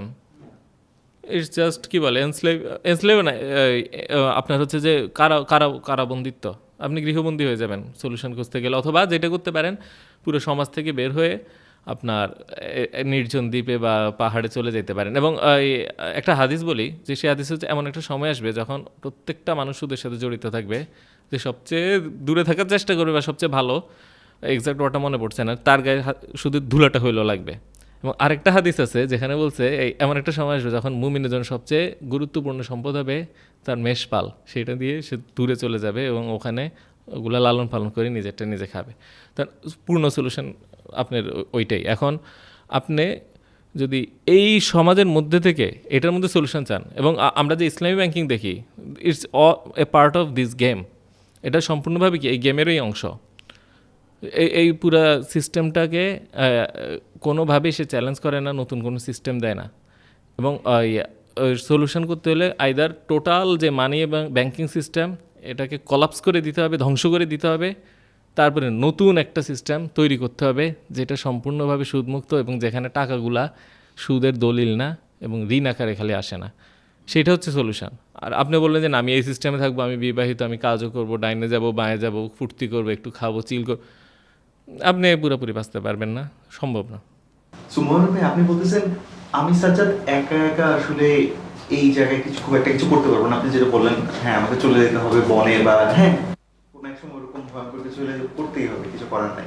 কিন্তু বর্তমানে প্র্যাকটিক্যালি কোনটা আসলে আমাদের জন্য নিয়ারেস্ট সলিউশন, আর আমরা দলগতভাবে আসলে কি করতে পারি প্লিজ? জি, এই প্রশ্নটা খুব ভালো লেগেছে যে দলগতভাবে করাটা। একটা জিনিস কি জানেন, আপনি যদি বলেন যে আমি পাহাড়ের গুহায় গিয়ে বা বনে জঙ্গলে গিয়ে সমাধান দিতে পারবো, এটা আসলে কোনো সমাধান না। ওইটা হচ্ছে কি, আপনি বর্তমান থেকে বিচ্ছিন্ন হয়ে গেছেন। বিশেষ করে আমরা মুসলিমরা যারা সুদকে ঘৃণা করি, সুদকে হারাম বলি, তারা যদি বলে সুদমুক্ত হওয়ার জন্য বনেই চলে যেতে হয়, জঙ্গলে চলে যেতে হয়, এটা আসলে মেসেজ দিবে কি জানেন, Islam is not feasible for this world. এটা 1400 বছর আগের সিস্টেম, বর্তমানে এটা কাজ করে না। মুসলিমরা তো গর্ব করে বলে না যে এটাই সবচেয়ে মডার্ন, সবচেয়ে ভালো, সবচেয়ে মানে ন্যায্য। তো কিন্তু এটা তো আপনি বলছেন, বিশ্বাস করছেন, কিন্তু অন্যদের কাছে কি মেসেজ ক্যারি ফরওয়ার্ড করবে জানেন? মুসলিমরা এই যুগের অনুপযোগী, সেজন্য তারা বনে জঙ্গলে যাচ্ছে, এবং ইসলাম এই যুগেরই অনুপযোগী, কোনো মডার্ন সিস্টেম না। সেজন্য মডার্ন ফাইন্যান্সিয়াল ওয়ার্ল্ডে মুসলিমরা টিকতে পারে না, থাকতে পারে না। সেজন্য সমাধান বলতে কিন্তু দলগত সমাধানই বোঝায়। যতদিন না পর্যন্ত আপনি সারা বিশ্বকে সুদভিত্তিক অর্থনীতির বিপরীতে নতুন একটা সিস্টেম দেখাতে পারবেন এবং বুঝাতে পারবেন যে এটা বেটার ওয়ার্ক করে, ততদিন পর্যন্ত কেউ বিশ্বাস করবে না, অন্তত অন্য ধর্মের বা অধর্মের লোকজন। আপনি কি মানবেন, মানে কোনো একটা হিন্দু এসে যদি বলে যে আমার হিন্দু ধর্মের অর্থনীতি পৃথিবীর সেরা অর্থনীতি মডেল বা কিছু, আপনি কি মানবেন এবং এই জন্য হিন্দু হবেন? হবেন না। এবং আপনার অবস্থাটা বর্তমান দুনিয়া ঠিক সেই রকম। এখন একটা জিনিস দেখেন যে আমরা যে ভয়ঙ্কর জালের মধ্যে আছি, সেটা আজকে আমার সাথে আলোচনা করে আপনারা জানতে পারলেন, এবং যারা শুনতে পারলো তারা জানতে পারলো। কয়জনেই বা জানতে পারলো? এই কথাগুলো বলা উচিত ছিল কবে জানেন? আরও 200-250 বছর আগে, যখন এই সিস্টেমটা ডেভেলপ হচ্ছে। এই সিস্টেমগুলা ডেভেলপ হওয়ার পর 200-250 বছর চলে, তাদের হাতে 200-250 বছরের সম্পদ কেন্দ্রীভূত হয়ে সারা দুনিয়াতে তারা এটা প্রতিষ্ঠিত করে দিয়েছে। আপনি আমেরিকায় ছিলেন, আমি যা বলছি বাংলাদেশকে নিয়ে, তার প্রতিটা কথা কি আমেরিকা সত্য না? 100%। বরং আরও বেশি খারাপভাবে সত্য। কেন জানেন? কারণ বাংলাদেশ ব্যাংকের এই যেই মালিকানা, সেটা স্বায়ত্তশাসন, আর আমেরিকার কেন্দ্রীয় ব্যাংকের মালিকানা বেসরকারি। আরও খারাপ অবস্থা। মানে আমেরিকার সব ডলার কিছু ব্যক্তিবর্গ ছাপাচ্ছে, সেই ডলার সারা দুনিয়া ব্যবহার করছে। পৃথিবীর প্রত্যেকটা দেশে কেন্দ্রীয় ব্যাংক রিজার্ভে ডলার রাখছে এখনও, যদিও মানে আপনার ডলারের এগেনস্টে টাকা ছাপায় না, তারপরে কিন্তু তারা রাখছে। ওইটাই সিস্টেম। কারণ আমাদের আন্তর্জাতিক লেনদেন করতে লাগে। তার মানে ফেডারেল রিজার্ভ যত ডলার ছাপাচ্ছে, সারা বিশ্বের সবগুলো দেশ থেকে সম্পদ একটু একটু করে কেড়ে নিচ্ছে। বাংলাদেশ ব্যাংক ছাপায় বা বাংলাদেশের বেসরকারি ব্যাংকগুলো ছাপায়, যেরকম আমাদের প্রত্যেকের পকেট থেকে একটু একটু করে সম্পদ কেড়ে নিচ্ছে, ঠিক তেমনি আমেরিকা ডলার ছাপায় সারা দুনিয়া থেকে একটু একটু করে ভ্যালু কেড়ে নিচ্ছে। এবং এটা কিন্তু চুরি বা ডাকাতির পর্যায়ে পড়ে। কেন জানেন? কারণ আমি কিন্তু কোনো বিজনেস রিস্ক নেই, যার কারণে আমাকে লস করতে হবে। আমি কিন্তু কোনো অপরাধ করি নাই, যার কারণে আমাকে জরিমানা করতে হবে। আমার হালাল টাকা আমি রেখে দিছি, এমনকি টাকা সমুদ্রের নিচে রেখে দিছি, সেখান থেকে এটা ভ্যালু চলে যাবে। আস্তে আস্তে ভ্যালু কমতেছে, যেটা আমরা বলতেছি। হ্যাঁ, এবং ভ্যালুটা যাচ্ছে কাদের হাতে? কোনো কিছু এখানে কিন্তু ওই মানে শূন্যে মিলে যাওয়া বলে কিছু নাই। কেমন? আপনি কিছু হারাচ্ছেন মানে কেউ কিছু পাচ্ছে। শূন্যে মিলে যায় না কিছু। এবং আপনি নিজের অনিচ্ছায় হারাচ্ছেন, আপনি এটা বিক্রি করছেন না, তার মানে আপনার থেকে ডাকাতি বা চুরি করা হচ্ছে। তো তারা কোনোদিন চাবে না এই সিস্টেমটা চ্যালেঞ্জ হোক। সব মিডিয়া, সব শক্তি তাদের পক্ষে কাজ করবে, কারণ তারা 250 বছর ধরে এই সিস্টেমে সেট করে ফেলছে সব। এখন আপনি এসে বলতেছেন কি যে হ্যাঁ আমার ঘুম ভাঙছে, হ্যাঁ এখন আমি কী করবো না? আপনাকে দরজা লক করলো, দরজার চারপাশে ওই ব্যারিকেড দিল, তার চারপাশে সেনাবাহিনী নিয়োগ করলো, তারপর সব জায়গায় সিসি ক্যামেরা লাগালো, তারপরে এই রুমে আমাদের হুশ হলো এখন কী করবো? উই আর ডান। আচ্ছা, তো ডানের মধ্যে থেকে ধরা যায় কারাগারের মধ্যে থেকেই কতটুকু আমরা প্রভাবমুক্ত হতে পারি সেটা নিয়ে আলোচনাটা করি। সেটা হচ্ছে আমরা টাকা বা ব্যাংক জাতীয় লেনদেন সবচেয়ে কম করব। মনে করেন যে আপনি একজন কৃষক, আমি একজন মানে মাছ উৎপাদন করি, আর আপনি হচ্ছেন একজন ঘরবাড়ি নির্মাণ করেন। তো আমরা তিনজন আজকে জানলাম আমরা নিজেদের গ্রামে, চাইলে আপনি আমাকে কিছু মাছ দিলেন, আমি আপনাকে দুঃখিত, আমি আপনাকে কিছু মাছ দিলাম, আপনি আমাকে চাল দিলেন, উনি দুজন ঘরবাড়ি নির্মাণ করলেন। এইভাবে যদি লেনদেনটা করি, আমরা কি এই মানে অনেকটা সুদমুক্ত লেনদেনের মধ্যেই আছি। বিশেষ করে আগের দিনের গ্রামের দিকে যদি চিন্তা করি, একটা কৃষকের বাড়ির সাথে পুকুর থাকে, তার গরু থাকে, তার হচ্ছে কি যে ফসল উৎপাদন হয়, সে এই ফসলটা খায়, এই পুকুরে গোসল করে, এই পুকুরে পানি খায়, এবং ওই গরুর যে বর্জ্য সেটা দিয়ে সে সার উৎপাদন করে, সে গরু দুধ খায়, মাংস খায়, সে কিন্তু সুদমুক্ত একটা অর্থনীতির মধ্যেই আছে। এই সিস্টেমটা কিন্তু পুরো সুদমুক্ত। তাকে বাজারের থেকে খুব অল্প কিছু লেনদেন করতে হতো। কিন্তু যখন আমরা ঋণ নেওয়া শুরু করলাম এবং এই কর্পোরেশনগুলো বড় হওয়া শুরু করলো, তখন দেখা গেলো কৃষকরা জমি হারাচ্ছে, অনেকে দেউলিয়া হচ্ছে, অনেকে জমি বিক্রি করে সন্তান বিদেশে পাঠাচ্ছে। সব মিলে আমরা যত বেশি টাকার পিছে ছুটলাম এবং ফিজিক্যাল অ্যাসেটের থেকে দূরে সরে গেলাম, তত বেশি আমরা আরও বেশি আবদ্ধ হয়ে গেলাম এই সিস্টেমে। সুতরাং আমাদেরকে প্রথমত টাকা, ব্যাংকিং এসবের থেকে নিজেকে সেভ করে সঞ্চয়টা করতে হবে অ্যাসেটে, স্বপ্ন দেখতে হবে অ্যাসেটের, এবং লেনদেনগুলো যথাসম্ভব ওই ট্রানজ্যাকশানটা থেকে দূরে থাকতে পারলে ভালো। আমিও তো করতে বাধ্য হই, আমি যে এতগুলা, আমি তো অ্যাওয়্যার করছি মানুষকে, কিন্তু এমন না যে আমি সম্পূর্ণ মুক্ত হতে পেরেছি। কিন্তু আমি যেটা করি যে বেতন পাওয়ার পরে চেষ্টা করি মাসের প্রথমের দিকে কি টাকাটা তুলে আনতে এবং এটাকে খরচ করে ফেলতে, এবং সঞ্চয় যেটা, সঞ্চয় যেন আমরা টাকা বা ডিপিএস এগুলোতে না করি, সঞ্চয় করতে পারি আমরা অ্যাসেটে। এমনকি আপনি যদি গোল্ড কয়েন কিনেন সেটাতে সঞ্চয় করতে পারেন, এবং তখন দেখা যাবে আপনার, আমি যখন লেনদেন করব তখন আমার গোল্ড কয়েনটা আপনাকে দিয়ে দিব এবং আপনি আমাকে একটা যে কোনো সার্ভিস, গাড়ি, সাইকেল বিক্রি করলেন, ওইভাবে যদি ভ্যালু আমরা নির্ধারণ করতে পারি। তো এইভাবে যদি আমরা দেখা যায় 100 জন অ্যাওয়্যার হই এবং নিজেদের মাঝে একটা কমিউনিটি গড়ে তুলি, তাহলে কিন্তু আমরা অনেকটাই কি প্রভাব থেকে মুক্ত হতে পারছি। এভাবে পকেট কমিউনিটিগুলো যখন একটু বড় হবে, এক কমিউনিটি আরেক কমিউনিটির সাথে লেনদেন শুরু করবে, তখনই কিন্তু আমরা একটা বিপরীত ব্যবস্থা কিছুটা দাঁড়া করাতে পারবো। এখানে ব্যাপারটা আসলে যেটা মহমিন ভাই যেটা বুঝতেছি, যে অনেকটা বলতে পারছেন যে মন্দের ভালো সিচুয়েশনটা, ইটস লাইক, বিকজ আপনি যেটা বললেন যে সাপোজ আমি যদি সোনাও কিনি, গোল্ডও যদি কিনি, ছোট ছোট যেগুলা, স্টিল ওই প্রবলেমটা কিন্তু স্টিল থাকতেছে, যেটা আগে প্রবলেমটা ছিল, যে আমি ধরেন গাড়ি কিনবো, বাড়ি কিনবো, আমার তো অনেকগুলা লাগবে, ওটা আবার ক্যারি করা, বা ছোট্ট জিনিস কিনবো, আমি যদি ছোটো একটা জিনিস কিনে, পানির বোতল কিনো, ওটা তার আমি সোনা দিয়েও কিনতে পারবো না, রাইট? তো এখন এই ক্ষেত্রে ধরেন অনেকের জন্য জিনিসটা একটু ইনকনভিনিয়েন্ট হয়ে যায়। আমি একদম প্র্যাকটিক্যাল সেন্সে বলতেছি, যারা দেখতেছে তাদের কাছে, ভাই এত ঝামেলার মধ্যে আমি যাইতে চাই না, এটা তো খুব ঝামেলার একটা ব্যাপার, ভাই যা আসে it's like ignorance is bliss. ভাই আমি জানি সিস্টেম সমস্যা আছে, এখন ভাই কিছু করার না, আমরা এখন ট্র্যাপে পড়ে গেছি, ভাই বাদ দেন তো ভাই, এটাই তো সাধারণত। ভাই এত ঝামেলার মধ্যে আমার যাওয়ার দরকার নাই। আবার 2-4টা মানুষের বুঝাবো, এই নেও তুমি আমার কি বলে ক্রপ কিনো, বা ইউনো আমার ফসল নাও, এই আমার গরু আছে, গরু থেকে। আর আমরা অনেকে আছে যারা সিটি থেকে দেখতেছে, they don't have any access to agriculture. মানে আমার তো যেমন আমার তো কোনো ফসল আসতেছে না যে আমি এক্সচেঞ্জ করতে পারতেছি, রাইট? সো এটা একটু আমাদের জন্য একটু ডিফিকাল্ট হয়ে যায়। সেই ক্ষেত্রে আমি চাইতেছি যে কি আমরা মন্দের ভালো কোনো সলিউশন আছে কি না। এতক্ষণ যা বললাম ওইটা কিছুটা মন্দের ভালোই বলতে পারেন, সত্যিকার মন্দের ভালো বলে কিছু নেই, হয় ভালো নয় মন্দ। তো এখন ব্যাপার হচ্ছে কি, এটা ঠিক একটা জিনিস কি, এক বোতল মদের মধ্যে 2 চামচ মধু আর 1 চামচ কালো জিরা দিয়ে যদি একটা ঝাঁকি দিয়ে আপনাকে দেয়, নেন মন্দের ভালো মদ, I agree, it doesn't make any sense. তো ব্যাপার হচ্ছে যে আপনি প্রশ্ন করতে পারেন যে, হ্যাঁ এখন আপনি প্রশ্ন করতে পারেন যে আচ্ছা না, আমরা তো মন্দের ভালো একটা সিস্টেম দেখছি অলরেডি, আমরা তো দেখছি যে মানুষ সুদ থেকে বাঁচার জন্য ইসলামী ব্যাংকের দিকে যাচ্ছে, ইসলামী ফাইন্যান্স নামে অনেক কিছু হচ্ছে। তো এই যে বাংলাদেশের সব ব্যাংকগুলোকে যদি আজকে রাতের মধ্যে ইসলামী ব্যাংক বানায় দেয়, তাহলে কি একটা নতুন অর্থনীতি, নতুন বিপ্লব হবে কিনা, যেখানে আমাদের মুক্তি মিলবে? আপনারাই হেসে দিচ্ছেন। আপনারাই চিন্তা করেন যে এটা তো মুক্তি না। কারণ কি, আপনি চিন্তা করেন, যেমন আমরা যদি দেখি যে সুদ, আচ্ছা যদি কোরআনে আনি যে আমরা তো কোরআনকে একটা রেফারেন্স পয়েন্ট হিসেবে দেখি, যে দেখে না তার সাথে একটু পরে ও জবাব দিচ্ছে। আগে আপনাকে বলি কোরআনে কি বলছে, সুদ হচ্ছে আল্লাহ এবং রাসূলের বিরুদ্ধে যুদ্ধ। তো এখন আপনি যদি আমাকে অপছন্দ করেন, কি করবেন? পাশাপাশি বসবেন না, সামনে দেখবেন না? তার চেয়ে যদি বেশি অপছন্দ করেন, পিছন পিছনে কি গালি দিবেন? তার চেয়ে বেশি অপছন্দ করলে আমাকে দেখলে মারতে ধরবেন। তার চেয়ে বেশি যদি অপছন্দ করেন, দলবল নিয়ে আমার উপর ঝাঁপায় পড়বেন, যুদ্ধ করবেন। কোন পর্যায়ে গেলে একটা পাপ আল্লাহর বিরুদ্ধে যুদ্ধের মতন হয়? পাপ তো অনেক আছে পৃথিবীতে, আল্লাহ কি কোনটাকে বলছে আমার বিরুদ্ধে যুদ্ধ?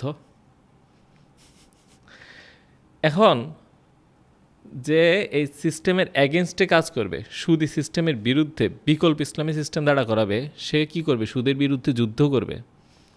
যে আল্লাহর পক্ষে যুদ্ধ করবে আর যে আল্লাহর বিরুদ্ধে যুদ্ধ করবে, সে কী হবে? একজন আরেকজনের দেখলে শেষ করে ফেলার চেষ্টা করবে, এরকমই তো। তো বর্তমান সিস্টেমকে মেনে নিয়ে এই সিস্টেমের অধীনে থেকে যদি আমি বলি আমি আল্লাহর বিরুদ্ধে যুদ্ধরত, ইটস জাস্ট এ জোক। মনে করেন যে আপনারা 2 বন্ধু বসে আছেন, দুইজনই ব্যাংক। এখন আমি আসলাম, আপনি বললেন কি যে শুধু হইলে আমার কাছে আসো, ইসলামী শুধু হইলে ওর কাছে যাও। দুইজনের মালিক একই, দুজনের মালিক একই। আমি হচ্ছি মালিক, আপনি রাখলাম আপনার দাড়ি একটু লম্বা, ওনার দাড়ি একটু ছোট, তো যের কাছে টাকা দেন ঘুরে ফিরে আমার কাছেই আসবে। এবং এটা কি পসিবল যে আপনারা দুইজন একই মালিককে টাকা দিচ্ছেন, একই মালিককে বড় করছেন, আবার একজন আল্লাহর পক্ষে আর একজন আল্লাহর বিরুদ্ধে যুদ্ধ করতেছেন? এবং প্রতিটা মানুষ কনফিউজ যে আসলে কি ইসলামী ব্যাংক ঠিক। আমি এই প্রশ্নটা পেতে পেতে বিরক্ত ভাই। আসলে ইসলামী ব্যাংক আর সুদী ব্যাংকের মধ্যে কি আদৌ কোনো তফাৎ আছে? মানে আপনি কি আবু জেহেল আর রাসূল সাল্লাল্লাহু আলাইহি ওয়াসাল্লামকে দেখে বলবেন দুইজনের মধ্যে কি আদৌ কোনো তফাৎ আছে? এই প্রশ্ন তো করবেনই না। একটা দিন, একটা রাত, একটা আল্লাহর পক্ষে যুদ্ধ, একটা আল্লাহর বিরুদ্ধে যুদ্ধ। কেমনে একই ছাদের নিচে, একই এসির নিচে, একই ইয়েতে দুইটা টেবিল থাকবে, এখানে সুদমুক্ত, এখানে সুদযুক্ত, এবং মালিক একই থাকবে এবং পুরো সিস্টেমকে মেনে নিচ্ছে। আসলে আমরা কেমনে ঋণ দিই ইসলামী ব্যাংকে, এটা কিন্তু জানা গুরুত্বপূর্ণ।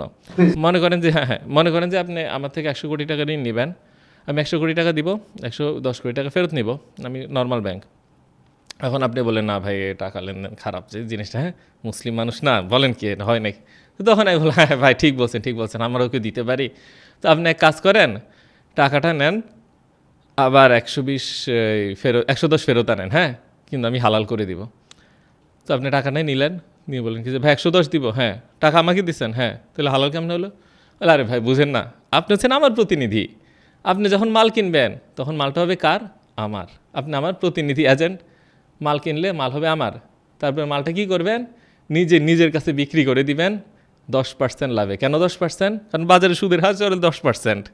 বাজারে সুদের হার যেদিন চলবে 12%, বলবে ভাই 12% লাভ ধরবেন। যেদিন 5% বলবে ভাই 5% লাভ ধরবেন। যেদিন বাজারে সুদের হার 20% বলবে ভাই 20% লাভ ধরবেন। তো আপনি নিজের কাছে বিক্রি করে দিবেন, করে তারপরে আমাকে আগামী বছর ভাই এই সুদে আসলে টাকাটা ফেরত দিবেন। হয়ে গেল না? এটা হচ্ছে কি যে ইসলামী ব্যাংক মডেল। না কিন্তু এখানে তো অনেকটা বিজনেস, মানে ব্যবসায়ী মডেল না, মানে ব্যাপারটা এরকম যে ধরেন আমি একটা বিজনেস করতে চাচ্ছি, রাইট? আমি আপনার কাছে টাকা চাইতেছি, মমিন ভাই আপনি আমাকে 1000 টাকা দেন। আমি বললাম যে ঠিক আছে, আপনাকে আমি 20% লাভ দিব আমার ব্যবসায়, আমার লসও হইতে পারে, কিন্তু যদি লাভ হয় আমি 20% দিব। যদি এরকম হয় তাহলে সমস্যা কোথায়? ধরেন আপনার এই ব্যবসা, এই প্রতিষ্ঠানে আমি কি করলাম, ধরা যাক আপনি বললেন এই প্রতিষ্ঠানের ভ্যালুয়েশন 10 কোটি, আমি 1 কোটি টাকা দিলাম। প্রতি বছর আপনি অ্যাকাউন্টসের হিসাব মিলান এবং প্রফিট হলে ওই 1 কোটি টাকা, ধরা যায় 10 কোটি 1 কোটি, তো 11 ভাগের 1 ভাগ প্রফিট আমাকে দেন, লস হলে 11 ভাগের 1 ভাগ আমি শেয়ার করলাম। হারাই। This is business. Islam bank এটা করছে না। এটা যদি করতো তাহলে তো আমি ইসলামী ব্যাংকের পক্ষেরই কথা বলতাম। ব্যাপার হচ্ছে তারা কি করছে, তারা বলছে তোমার 1 কোটি টাকা লাগবে, আগামী বছর 1 কোটি 10 লাখ টাকা ফেরত দাও। ইসলামী ব্যাংকও বলবে 1 কোটি 10 লাখ টাকা ফেরত দাও, অন্যান্য ব্যাংকও বলবে 1 কোটি 10 লাখ টাকা ফেরত দাও, সব ইসলামী ব্যাংক সব। এবং তারা যে বলবে টাকাটা বলে আপনার হাতেই দিবে এবং আপনার থেকেই বাড়তি টাকা ফেরত নেবে। দুইটার মধ্যে কোনো অর্থনৈতিক পার্থক্য নাই, শুধু মাঝখানে আমি একটা লাইন বলবো, মনে করেন আপনি আমার প্রতিনিধি, আপনি আপনার নিজের কাছে বিক্রি করে দিবেন, শেষ। এই লাইনের বেশি আমি আর কিছুই করি নাই। এবং এই লাইনটা চাইলে সাহাবীরাও বলতে পারতো, এই লাইনটা চাইলে নবী রাসূলরাও বলতে পারতো, তারা ইসলামী ব্যাংক করতে পারতো। তাদের সময় সুদ ছিল না। তারা বলতো যে আচ্ছা আমি তোমাকে তো আগে 100 টাকা সুদ দিয়ে 110 টাকা নিতাম, এখন ভাই কিন্তু তুমি মনে মনে প্রথমে ভাববা তুমি আমার প্রতিনিধি, তারপর নিজের কাছে বিক্রি করবা। আপনি বলেন হ্যাঁ না হালাল হয়ে গেছে, দিয়ে দিছি। না, তাহলে এখানে যে ডিফারেন্ট যে স্কিমসগুলো থাকে, যে মুদারাবা, তারপর আরও আছে মুশারাকা, তাহলে এইগুলো কি টার্মস ইউজ করা হচ্ছে? মুদারাবা আর মুশারাকা হচ্ছে রিয়েল বিজনেস ফাইন্যান্সিং। ওইটা ইসলামী ব্যাংক ঋণ দেওয়ার সময় করে না, করলেও 100 ভাগের 1 ভাগও করে না। আর করে যেটা, সেটা শিরকাতুল মিল্ক আছে, মুরাবাহা আছে। আর আপনি যখন ডিপোজিট রাখেন তখন আবার মুদারাবার নামে চালায় আর কি, যেটা একটা মিথ্যা কথা, সম্পূর্ণ 100 ভাগ মিথ্যা কথা। তো কেন মিথ্যা কথা এখনই প্রমাণ করছি। যে যখন আপনি টাকা রাখেন তখন কি বলে, আপনি হচ্ছেন মুদারাবা, মানে আপনি বিজনেস করতেছেন আমার সাথে। কিন্তু যখন আবার নিজে ঋণ দেয় তখন বলে কি যে আমি মুরাবাহা, আমি তোমার সাথে ট্রেড করতেছি। তো মুদারাবা হচ্ছে কি যে রিয়েল বিজনেস ফাইন্যান্সিং। সেখানে কি আপনি ইসলামী ব্যাংকে ঋণ দিবেন, দুঃখিত ঋণ না, আপনি রিয়েল মুদারাবায় আপনি ইসলামী ব্যাংকে টাকা রাখবেন, মানে অ্যাজ এন ইনভেস্টর। আপনি যদি ইনভেস্টর হন, ইসলামী ব্যাংক হবে ম্যানেজার। মুদারাবে দুইটা টার্ম, একটা হচ্ছে যে মুদারিব আর একটা হচ্ছে সাহিবাল মাল। তো কঠিন দিকে যাব না, এক কথা হচ্ছে যে আপনি ইনভেস্টর, ইসলামী ব্যাংক ম্যানেজার। তাহলে ব্যাংকের মালিক কে? ব্যাংকের মালিক আপনি? হ্যাঁ, আপনি হচ্ছে ব্যাংকের মালিক। মুদারাবা সিস্টেমে যখন আমরা ডিপোজিট রাখি, আমরা কি ব্যাংকের মালিক। তাহলে ব্যাংকের বোর্ড অফ ডিরেক্টরে থাকবে কারা? আমরা। এবং যে ম্যানেজার সে ম্যানেজমেন্ট ফি রাখার পর পুরা লাভ আমাদেরকে দিবে, তাই তো? এবং এবার চিন্তা করেন যে আজকে আমরা সবাই মিলে এই 100 কোটি টাকা মুদারাবা সিস্টেমে ইসলামী ব্যাংকে ঢুকাইলাম, আমরা ব্যাংকের 10%-এর মালিক। আর 10 বছর পরে ব্যাংকটা অনেক বড় হলো, ব্যবসা করলো, অনেক বড় হলো এবং ভ্যালু বেড়ে গেল টোটাল বিজনেসের। তারপরে যদি আপনি টাকা ফেরত নিতে চান, আপনি টোটাল বিজনেসের 10% দিতে পারবেন, তাই না? কিন্তু সে কি করে? সমান সমান টাকা ফেরত দেয় এবং বলে আপনি মুদারাবা সিস্টেমে বিনিয়োগ করছেন। চরম মিথ্যাচার যাকে বলে। ওই তার মানে আপনি বলতেছেন আমি তো ওই প্রতিষ্ঠানের মালিকানা আস্তে আস্তে বাড়ার কথা ছিল। আপনি যদি 10%-এর মালিক হন, প্রতিষ্ঠানের ব্যবসা যখন বড় হবে আপনার 10% তো ফুলে ফেপে আর অনেক বড় হয়ে যাবে। মানে ওকে, এখন কথা হচ্ছে ব্যাংকের বোর্ডে এই কথা গিয়ে বললে তো কালকে আমাকে ধরে লাথি দিয়ে বের করে দিবে যে আমার ব্যাংকের বোর্ডে ঢুকতে। হ্যাঁ, ব্যাংকের বোর্ডে আপনারা থাকবেন, আপনারা ব্যাংকের শেয়ার হোল্ডার, আপনারা তো ব্যাংক চালাবেন, ম্যানেজার তো আপনার কথা শুনবে। বাংলাদেশে যখন একটা ইসলামী ব্যাংক দেউলিয়া হয় তখন আপনি কিন্তু পুরো লস ধরায় দেয়। তখন বলে যে তুমি তো ব্যবসা করছো আমার সাথে, তুমি টাকা হারাইছো, আমি দেউলিয়া হয়েছি, তুমি 0 টাকা নিয়ে বাড়ি ফেরত যাও। অথচ সে যদি 10 গুণ লাভ করে আপনাকে সুদের হারের চেয়ে বেশি লাভ দেয় না। এমনকি আমাদের কোম্পানিতেও সেদিন কল দিল ওই আপনার যে কোনো একটা ইসলামী ব্যাংকের ধানমন্ডি ব্রাঞ্চ থেকে যে আপনারা 10% প্রফিট পাবেন। এটা কিভাবে সম্ভব যে টাকা রাখার আগে আমি নিশ্চিত 10% প্রফিট পাবেন এবং তার কম্পিটিটর বলছে 9% প্রফিট। হ্যাঁ, 3 জায়গায় কল দিচ্ছি, একজন বললো 15, একজন 9, একজন 10, যে 10 দিচ্ছে সাথে সাথে ওখানে টাকা যাচ্ছে। তো ওই জাতীয় ডিলগুলো আমি করি না এখন। ব্যাপারগুলো আসলে আমি নিজে চেষ্টা করি যতটা পারি সুদমুক্ত হওয়ার জন্য, কিন্তু আমি অবাক হই যে আসলে তারা কম্পিটিশন করতেছে কে কত পার্সেন্ট প্রফিট। এবং এই প্রফিটটা 3 মাস আগে বা 4 মাস আগে ছিল কত পার্সেন্ট? 6-7%। কেন? কারণ তখন বাংলাদেশ ব্যাংকের সুদের হার ছিল 6-7%, সেই জন্য তাদের প্রফিট 6-7%। এখন বাংলাদেশ ব্যাংকের সুদের হার 9-10%, 9ই, আর অফিসিয়াল 10 একটু বেশি অফার করছে, সেই জন্য তারা 9-10 দিচ্ছে। কিন্তু বাজারে অন্যান্য ব্যবসার কিন্তু প্রফিট বাড়ে নাই, অন্য সব ব্যবসার প্রফিট কি কমতেছে। সব ব্যাংকের যে সুদের হার ইসলামী ব্যাংকের ওই হার। কোনো ব্যবসা যদি মানে লস করে তাহলে ইসলামী ব্যাংকের এটার উপর প্রভাব পড়ে না। কেন পড়ে না? মানে সে তো ব্যবসায়ী না। বুঝতে পারছি। আচ্ছা ভাইয়া, আমি মনে করেন এখন একটা বাড়ি বানাতে চাই। হ্যাঁ, আমি এখন ইসলামিক কোনো একটা ব্যাংকে ঢুকলাম, ঢুকে আমি বাড়ির জন্য 1 কোটি টাকার একটা কিনলাম। এটাকে কি বলবো, লোন শব্দটা বললাম না, টাকা নিলেন, 1 কোটি টাকা বলবো যে আমাকে ফাইন্যান্স করো। হ্যাঁ, আমাকে 1 কোটি টাকা ফাইন্যান্স করো। নাও হোয়াট সুন্দর হ্যাপেন্স? টার্ম বলছিস, সুন্দর টার্ম। Now what happens? হ্যাঁ সেটাই একটু বলেন তো। মানে আমি 1 কোটি টাকা বললাম যে আমাকে 1 কোটি টাকা দিয়ে একটা বাড়ি বানায় দাও, এটা মানে ঘটনাটা কি হবে? তারপর ব্যাংক, বাড়ির মালিক আসলে কে তাহলে তখন? আচ্ছা, 2 ধরনের ফাইন্যান্সিং তো সম্ভব। যদি মুরাবাহ ফাইন্যান্সিংয়ে যায়, আপনি যতবার ইট তারপর হচ্ছে কি যে সিমেন্ট রড এগুলো কিনবেন ততবার কি আপনি টাকা তুলবেন, হ্যাঁ। ব্যাংকের থেকে টাকা তুলবেন এবং সুদের হার অনুযায়ী পরে টাকা ফেরত দিবেন। তো এই হার হচ্ছে কি যে যেই সময় যেটা চলে বাজারে সুদের হার ওইটাই। হ্যাঁ, আর ব্যাপার হচ্ছে যে ইসলামী ব্যাংকের কাছে কি রডও নাই, সিমেন্টও নাই, বালিও নাই, কিন্তু সে আবার সব বিক্রি করে দেয়। কেমনি বিক্রি করে দেয়? কারণ মনে মনে ধরে নিলে হয়, আপনার সমস্যা হয় না। মনে মনে তো কত কিছুই ধরা আচ্ছা, যায়। আমরা ছেলেও ওদিকে মেয়েও। যাবো। আচ্ছা, যাই হোক, ওইটা আসা যাবে। হ্যাঁ, ওদিকে যাবো। তো যাই হোক, মনে মনে কিন্তু একটা জিনিস কি 1970 সাল থেকে আমরা ধরা শুরু করছি। তার আগের যেই 1400 বছর ইসলামী ইতিহাস কেউ এত কল্পনা প্রসূত ছিল না।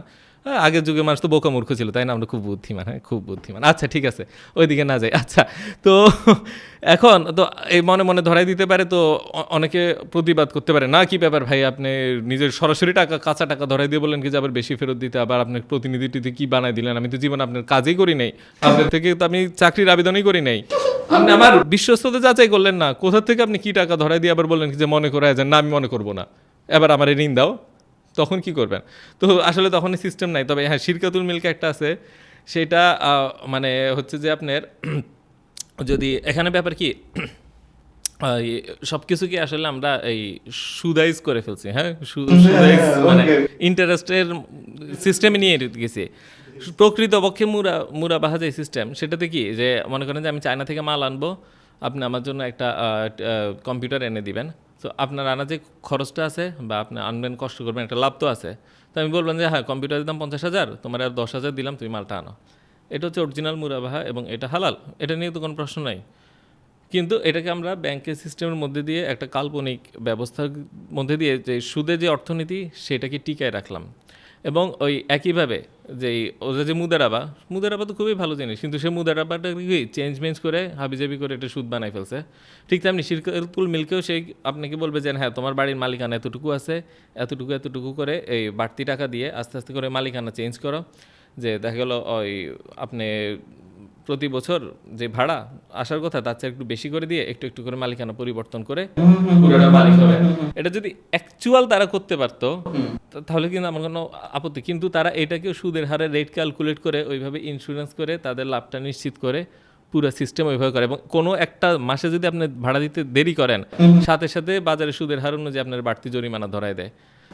তবে আমার বাড়িতে ফেরত আসি, আমি তো বাড়ি বানাচ্ছিলাম, তাই না? আমার স্বপ্ন আবার ভঙ্গ করেন না আপনি। তা আমি যে বাড়িটা বানাচ্ছিলাম, এখন আমাকে 1 কোটি টাকা যে দিলেন আপনি, হ্যাঁ আপনাকে সেমেন্ট দিলাম 1 কোটি টাকা, তো আমাকে কত দিনের জন্য আসলে দেয়া হলো একটা বলেন? সাধারণত মানে যেটা হয় যে যখন মাল কেনার কথা বলে তখন 1 বছরের মধ্যে করে কন্ট্রাক্ট করে। এখন 1 বছর পরে আবার রিশিডিউল করে, রিফাইন্যান্স করে। ধরা যাক প্রতি বছরে যদি সুদের হার 10% হয়, এই আপনার প্রায় 7 বছরেই তো 100% হয়ে যায় চক্রবৃদ্ধিতে।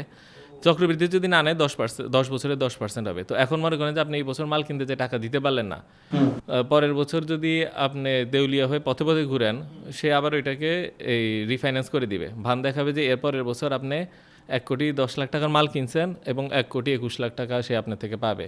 আপনাকে দিয়ে অটো মাল কিনাবে। এবং কিছুদিন আগে একটা কেস চলতেছিল আমার, যে কেসটা করছে তিনি শরিয়া বোর্ডের সাবেক জেনারেল সেক্রেটারি ছিল, কেন্দ্রীয় শরিয়া বোর্ডের সাবেক জেনারেল সেক্রেটারি। উনি নিজে কেস করছে। এখন উনি লোন নিয়েছিল, লোন নেওয়ার পরে ওনার নাম হচ্ছে রহমান। তো উনি লোন নেওয়ার পরে উনি বলে আমার কোনো ব্যবসা নাই, কিছু নাই, কিন্তু সে কিন্তু সুদ বাড়াই দিল। তো ব্যবসা যদি না থাকে কিভাবে বিজনেস ট্রানজ্যাকশনের মধ্যে দিয়ে সুদ বাড়ে? এটা তো আচ্ছা ওনার লাভ বাড়ে আর কি, এটা তো সম্ভব না। আপনার ব্যবসা নাই, দেউলিয়া, আপনি ব্যাংকের থেকে ঋণ নিয়েছেন, উনি বলছে সব লেনদেন বন্ধ, পুরো আমার হিসাব খাতা বন্ধ। তারপরে 3 বছর সে এটার থেকে আবার প্রফিট 3 গুণ বাড়ায় ফেললো। এটা তো সম্ভব না যে ব্যবসায় নাকি আপনি ব্যবসাতে, তার মানে একটু সুদেই ছিল। তো ওই কেসটা চলতেছে না, ব্যাপারটা ওইদিকেই আমি চাচ্ছিলাম যে আমি বাড়ি মনে করেন আপনার কাছ থেকে টাকা পয়সা নিয়ে বাড়ি বানাইলাম, এখন 1 বছর পর আমার এই 1 কোটি টাকা প্রপারলি ফেরত দেওয়ার কথা, 1,10,00,000 টাকা আমি ফেরত দেওয়ার কথা, কিন্তু আমি 1,10,00,000 টাকা আমি 1 বছর পরে দিতে পারলাম না, আমার 2-3 বছর লেগে যাচ্ছে। এখন কি আমি 1,10,00,000 দিব? না, প্রতি বছর 10% সুদের হারে আপনি এটা যত বাড়বে তত। আমাকে এইটা একটু আপনি করে দেন তো, মানে ওকে করে দেন তো, না ওকে করে দেন তো, ওকে ইটস ওকে। ওকে করে বলতে এটা যে হালাল না সেটা ওরাও জানে। তো ওরা যেটা করে এটা আগে নিত না, কেমন? তো পরবর্তীতে ওরা বললো কি যে না, এটা না করলে তো আমরা কম্পিটিটিভ মার্কেট এখানে পিছিয়ে যাইতেছি, বা অনেক অসৎ লোক আছে। যাই হোক, অসৎ লোক তো আসলে আমার মনে হয় বলির পাঠা। যাই হোক, তো তাদেরও তো একটু লোভ লাগে, তাই না? এত টাকার কারবার একটু না নিলে খারাপ লাগে। যাই হোক, তো তারা এটা জরিমানা হিসেবে নেয়। ওকে, বলে যে আপনি জরিমানা দিবেন, জরিমানাটা তারা সিএসআর অ্যাক্টিভিটিসে খরচ করে। আবার সিএসআর অ্যাক্টিভিটিসে নিজের ব্র্যান্ডের প্রচারও হয়ে যায়। যেমন হাসপাতাল দেখেন এসে নিজের নাম ইউজ করে বৃত্তি দেখেন, এগুলো আসলে ওই সুদের উপর জরিমানার টাকা। ওকে, ওই টাকাটা জরিমানা থেকে বা আরো ইনকাম থেকে সিএসআর চলে যায়। হ্যাঁ, এবং সিএসআর তো আমার মনে হয় মার্কেটিংয়ের একটা অংশ। যদি সিএসআরটা তার ব্র্যান্ড নাম দিয়ে করে, সে যদি এমনি গোপনে দান করে দেয় তাইলে জরিমানার টাকাটা আমরা তাও না নেওয়াই উত্তম। এটা নিচ্ছে, ওরা তো বলে কি যে আমরা অসৎ, সেজন্য তারা নিচ্ছে। আরেকটা জিনিস কি, আমি আজ থেকে প্রায় 1.5 বছর আগে বলছি সব ব্যাংক ইসলামী হয়ে যাবে। কেন? কারণ ইসলামী ব্যাংকগুলো সুদের চেয়েও লাভজনক। কীভাবে? কারণ সুদে যে আয় এটা পুরোপুরি নেয়, কিন্তু যখন একটু লস হয় তখন কাস্টমারকে ধরায় দেয়। এবং যে অ্যাকাউন্টিং জালিয়াতি এগুলো করে আপনাকে পুরা এই লাভ কমায় দেয়। এবং আমাদের কোম্পানিতে যখন কল দিছিল তো তখন অ্যাকাউন্টেন্ট বলতেছিল বলবে তো 10%, 1 বছর পর 8% ধরাই দিয়ে বলবে ভাই একটু লস গেছে, কী করবো? সেই জন্য আমি বলছি যে এত লাভজনক যখন, তো যারা সুদ নিয়ে কাজ করে ওরা তো লোভ সামলাইতে পারবে না, সেই জন্য দিন দিন এটা আরও বাড়বে। এবং সত্যিই বাড়ছে। এবং আমার জানার মধ্যে মনে হয় ব্র্যাক ব্যাংক আর ডাচ বাংলা ছাড়া সবাই ইসলামী ব্যাংক হয়ে গেছে বা ব্রাঞ্চ খুলছে, এবং আরও বাড়বে। একসময় পুরো দেশে কিন্তু ইসলামী ব্যাংক হয়ে যাবে, কিন্তু দেশের অর্থনীতি কিছু বদলাবে না, আপনার ভাগ্য বদলাবে না। এখন যে সিস্টেম দেখতেছেন, যেভাবে এই কর্পোরেটগুলা ব্যাংকের সাথে লিয়াজো করে প্রচুর ঋণ নিচ্ছে, অল্প দামে প্রোডাক্ট দিয়ে মার্কেট থেকে কম্পিটিটর সরাই ফেলতেছে, ক্ষুদ্র ব্যবসায়ী কমে যাচ্ছে, সম্পদ পুঞ্জীভূত সব হবে। এই জিনিস কিন্তু হালাল হতে পারে, এটা বিবেক। কিন্তু তাদের একটা সাইনবোর্ড আছে, কি সাইনবোর্ডটা? কি শরিয়া বোর্ড। এবং শরিয়া বোর্ডের ব্যাংকের মূল কার্যক্রমের সাথে কোনো সম্পর্ক নেই। শরিয়া বোর্ডের সাথে আমার কথা হয়েছে, তারা তো ব্যাংক চালায় না, এবং অনেক শরিয়া বোর্ডে অনেকে আছে যে নিজেই জানে না যে ব্যাংকিং সিস্টেম কি।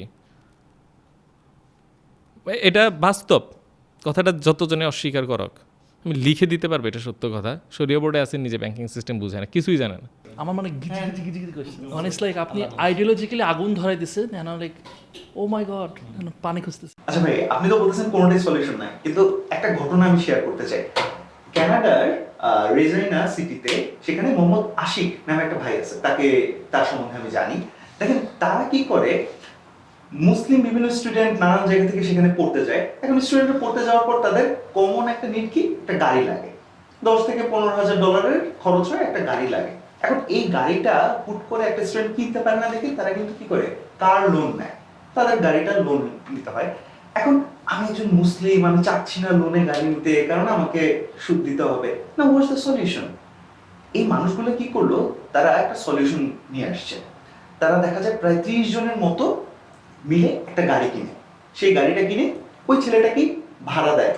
তো ভাড়া দেওয়ার পর সে প্রতি মাসে দেখা যায় $10,000 যদি একটা গাড়ি হয়, সেটার ভাড়া ডেইলি দেখা যায় কি $5 মতো আসে, মাসে হচ্ছে $150 মতো ভাড়া। সো এই ভাড়ার সাথে সাথে সে কি করে, অ্যাডিশনালি কিছু টাকা দেয়, সো দ্যাট ও গাড়ির মালিক হয়ে যায়। তো 30 জন থেকে আস্তে আস্তে মালিকানাটা কমতে থাকে এবং তার মালিকানা বাড়তে থাকে। তার মালিকানা যত বাড়বে তার ভাড়ার পরিমাণও আস্তে আস্তে কমবে। এরকম যেতে যেতে যেতে একসময় সে গাড়ির মালিক হয়ে যায়। দারুণ, এখানে কিন্তু কোনো সুদের ঘটনা আসতেছে না। এবং এখন পর্যন্ত তারা প্রায় 85টারও বেশি গাড়ি এভাবে ফাইন্যান্স করলো আল বারাকা ইনভেস্টমেন্ট লিমিটেড। এবং তারা যাদেরকে দেখে এটা করতেছে, মানজিলরা আবার এই কাজটা করে হচ্ছে বাড়ি নিয়ে। তারা কি করে, বাড়ির উপর ফাইন্যান্স করে। এখন এই জিনিসটা, মডেলটা যে আসলে কাজ করে সেটা বোঝারও উপায় কি, তারা শুরু যখন করে তখন 6 কোটি টাকার মতো একটা ইনভেস্টমেন্ট নিয়ে শুরু করে। 2020-এ এটা প্রপারলি শুরু হয়। সেই টাকাটা উঠে এসে রিইনভেস্ট হয়ে প্রায় 10 কোটি টাকার মতো ফাইন্যান্সে পরিণত হয়েছে। তার মানে ইটস ওয়ার্কিং, এবং প্রচুর ছেলে মেয়ে এখান থেকে কিন্তু সুবিধা পাচ্ছে, সেই সুদ থেকে বের হয়ে আসতে পারতেছে। এবং এটাকে আমরা যদি বলি যে ইউ উড আন্ডারস্ট্যান্ড বেটার, যে ডিমিনিশিং মুশারাকা, অর্থাৎ মুশারাকা সবাই মিলে ইনভেস্ট করলাম এবং সেখান থেকে আস্তে আস্তে মানে আমিও এটা কি করতে থাকি, আপনি হয়তো উদাহরণ তখন দিচ্ছিলেন না, আমিও এটার মালিক হতে থাকি। সো এইরকম কনসেপ্টগুলো কি আমাদের আসলেই এই সুদ থেকে বের করে আসতে হেল্প করবে না? অবশ্যই অবশ্যই, আলহামদুলিল্লাহ, খুবই ভালো একটা উদাহরণ দিলেন। আসলে এটাই তো সলিউশন, এটাই তো ইসলামী সলিউশন। এবং এখানে কিন্তু আপনার সুদ নাই, ফ্র্যাকশনাল রিজার্ভ ব্যাংকিংও নাই। জি, এটা নাই। একটু আগে যে আমি বললাম যে ব্যাংক টাকা তৈরি করতে পারে, এবং ব্যাংক আপনার 10 টাকাকে 100 টাকা বানায় এবং বাকি সব টাকার মালিক হয়ে সুদে আসলে ওইটা বৃদ্ধি করতে পারে। এবং এইভাবে আমরা একটা বিশাল পঞ্জি স্কিমের মধ্যে আছি, যেটা ভেঙে পড়তে বাধ্য যতদিন না পর্যন্ত আমরা বেশি ঋণগ্রস্ত হই। আপনার সিস্টেমটা এটা পুরার অ্যাগেনস্টে, একদম নতুন একটা সিস্টেম, পিওর 100% একটা হালাল সুন্দর সিস্টেম। যারা বলে যে আমি খালি সমস্যা নিয়ে আলাপ করি, সমাধান দিতে পারি না, এইটা তো একটা সলিউশন। এরকম অনেক জায়গায়, অনেক ক্ষেত্রে অনেক সলিউশন আর পসিবল। একজন কৃষককে কীভাবে ফাইন্যান্স করবেন, একজন তরকারির বাজারে কীভাবে লেনদেন করবেন, একটা ছাত্রকে কীভাবে পড়াশোনার টাকা দিবেন, প্রত্যেকটা জায়গায় আলাদা আলাদা বুদ্ধি খাটানোর জায়গা আছে। যেই জায়গায় আমরা সুদটা দেখতে পাচ্ছি, ওই সব জায়গায় আমি এখন পর্যন্ত রেড ফ্ল্যাগ দিলাম যে না, stop it, this is injustice. এবং যে ফ্র্যাকশনাল রিজার্ভ ব্যাংকিং, যে এটা তো আসলে বলা যায় যে মানব জাতির উপর একটা অভিশাপ বর্তমানে, সেটা জেনে শুনে করছে। এমনকি তাদের ওয়েবসাইটে গেলে তারা স্বীকার করে যে এটা ভুল কিন্তু করছে। এবং নির্বাহী প্রধানের সাথে আমি সরাসরি সাক্ষাৎ করি, ওনার নাম নিয়ে কোনো কথা বলা নিষেধ আছে, আমি নামটা বললাম, কোনো এক নির্বাহী প্রধান, তিনি বললেন হ্যাঁ আমি ফ্র্যাকশনাল রিজার্ভ ব্যাংকিং করি। খারাপ? হ্যাঁ জানি খারাপ, কী করি, সবাই করে, আপনি পারলে পুরো সিস্টেম বদলান। তো আমার কথা হচ্ছে যে পুরো সিস্টেম যদি বদলাতে নাই পারেন, আপনি যদি খারাপ করতে বাধ্য হন, নিজেকে কেন হালাল নাম দেন? নিজে কেন দরজার সামনে লিখে রাখেন যে হ্যাঁ আল্লাহ ব্যবসাকে করছে হালাল, সুদকে হারাম, আসো এই দরজা দিয়ে প্রবেশ করো? সেটা তো কাস্টমারকে এই কথাগুলো বলে না। এবং এবং এবং একটু আগে একটা উদাহরণ দিয়েছি যে মদের সাথে মধু যদি কিছু মিশিয়ে দেন, বা মধুর সাথে মদ, মানে বিয়ার কি হুইস্কির তুলনায় একটু মন্দের ভালো কিনা, এবং মুনাফিক কি কাফেরের তুলনায় মন্দের ভালো কিনা। সবচেয়ে বড় ব্যাপার কি, যে মানুষটা কোনো মদ খাইতো না, তাকে বোতল ধরাই দিয়ে বলতেছি খেয়ে ফেলো, কিচ্ছু হবে না, হ্যাঁ নিয়ে না। জাস্ট এইটা, যে মানুষটা কোনোদিন সুদের জালে বন্দী হইতো না, তাকে আমি এটার মধ্যে এই যে আপনি একটা উদাহরণ দিলেন, এরকম আরও অসংখ্য জায়গায় সম্ভব। এটা হচ্ছে রিয়েল মুশারাকা, আপনি যেটা বললেন, এটা সব জায়গায় সম্ভব। মনে করেন যে এই একটা বাড়ি করলেন আপনি, আমি বাড়ির অর্ধেকের ফাইন্যান্স করলাম। ধরা যাক আপনার 10 কোটি টাকার বাড়ি, আমি 5 কোটি টাকা দিলাম, আপনি 5 কোটি টাকা দিলেন। তো প্রতি মাসে ভাড়া আসে ধরলাম 10 লাখ টাকা। 5 লাখ টাকা পাবো আমি, 5 লাখ টাকা পাবেন আপনি। তাহলে সারা জীবন কি দুইজনই মালিক থাকবো, দুইজনই অর্ধেক অর্ধেক ভোগ করবো, এটাই তো নিয়ম। কিন্তু আপনি প্রতি মাসে 5 লাখ টাকা না দিয়ে, ধরেন আপনি বেতন আছে, চাকরি করেন, প্রতি মাসে আপনি এই 6 লাখ টাকা দিতেছেন। 6 লাখ টাকা কেন দিতেছেন? কারণ ওই 1 লাখ টাকা দিয়ে আপনি আমার থেকে বাড়ির একটু একটু করে মালিকানা নিতেছেন। তো ধরা যাক একটা ফ্ল্যাটের দাম যদি 1 কোটি হয়, আপনি 10 বছর চাকরি করে 1 লাখ টাকা দিয়ে 1 কোটি হয়ে যাবে। তখন আমি বলবো যে না, আমি আজকে থেকে ওই বাড়ির অর্ধেকের মালিক না, বাড়ি যদি 10 ফ্ল্যাটের হয় তুমি 6 ফ্ল্যাটের মালিক, আমি 4 ফ্ল্যাটের মালিক। তারপরে 6 ফ্ল্যাট থেকে কিন্তু এমন আরও বেশি ভাড়া আসবে, তার সাথে বেতন যুক্ত হয়ে আরও দ্রুত আরেকটা ফ্ল্যাট কিনবেন, আরেকটা কিনবেন, এইভাবে। এবং দিনে দিনে আমার অংশ কমতে থাকবে। আগে যদি আমি অর্ধেক মালিক হতাম, 6 লাখ টাকা দিলে আপনি দিতেছেন বাড়তি 1 লাখ টাকা। আর আমি যখন এর চেয়ে কম 2.5 লাখ টাকার ভাড়ার মালিক হব, তখন 6 লাখ টাকা দিলে আপনি 2.5 প্লাস 3.5, মানে অনেক বড় অংশ দ্রুত কিনে ফেলতেছেন। সম্পূর্ণ হালাল। আমার তো হালাল সিস্টেম, তবে আপনি এখানে কিন্তু মাঝখানে ফ্র্যাকশনাল রিজার্ভের কথা তুললেন, এটা কি ছোট্ট করে একটু ক্ল্যারিফাই করা যায় যে ফ্র্যাকশনাল রিজার্ভ বিষয়টা আসলে কি?